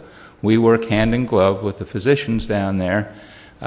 We will continue to do so whether you name us for that clinic or not. It would be very easy for us to simply take that clinic and have those folks, rather than having them drive all the way down to Porterville, 13 miles versus 20 miles to Visalia, just have them seen right there in the community. That would be probably the value-added thing that we could bring, plus our JACO accreditation and the cost of the care that we provide. Our costs of providing that care are lower than the other costs referred to here. Thank you. Any other public comment? Seeing none, we are going to adjourn for a short time of closed session due to the lease agreement portions of this item, and we will be back briefly. Kathleen has a Chairman, statement I'd like I have her an to read as announcement well. to make regarding items L and M. The agenda for this meeting identified Kendall Foltz as the other party responsible for possible real estate negotiation regarding the Tulare and Hillman clinics. The board is now adding several other persons with whom the county representatives may negotiate in regard to those same parcels. They are Sean Baluki of Tulare District Hospital, Lindsay Mann, Kauai Delta District Hospital, Harry Foster, Family Healthcare Network, and Ben Cordova, Vita Sana Health Clinic. Your items go from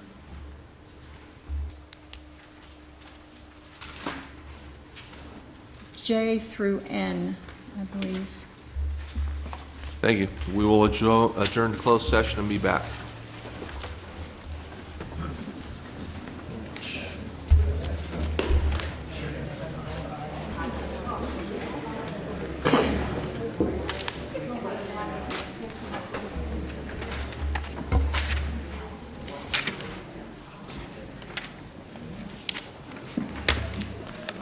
Okay, we're back in open session, and we'll bring this back to the board for consideration. Mr. Chairman, after a little bit of discussion in closed session, I would like to move approval subject to the meeting and conferring that will be occurring with the bargaining units. I would like to move approval as recommended by staff to enter into an agreement with Tulare District Hospital to continue providing services. Motion by Mr. Vanderpool. And all the balance of the other items that are listed. Yeah, and all of the balance. Second. Second by Mr. Worthley. Cast your votes. Unanimous, 4-0. Supervisor Ishida being absent. We now will adjourn into the remainder of our closed session items. County Council. I'm trying to figure out what remains. Items A, B, and C are off agenda. Items K through N, your board has already heard. You have items, therefore, items E through O to consider. Thank you for attending, Have an announcement. and we'll adjourn the closed session. Do we have any announcements out? I don't believe there will be any announcements. Thank you.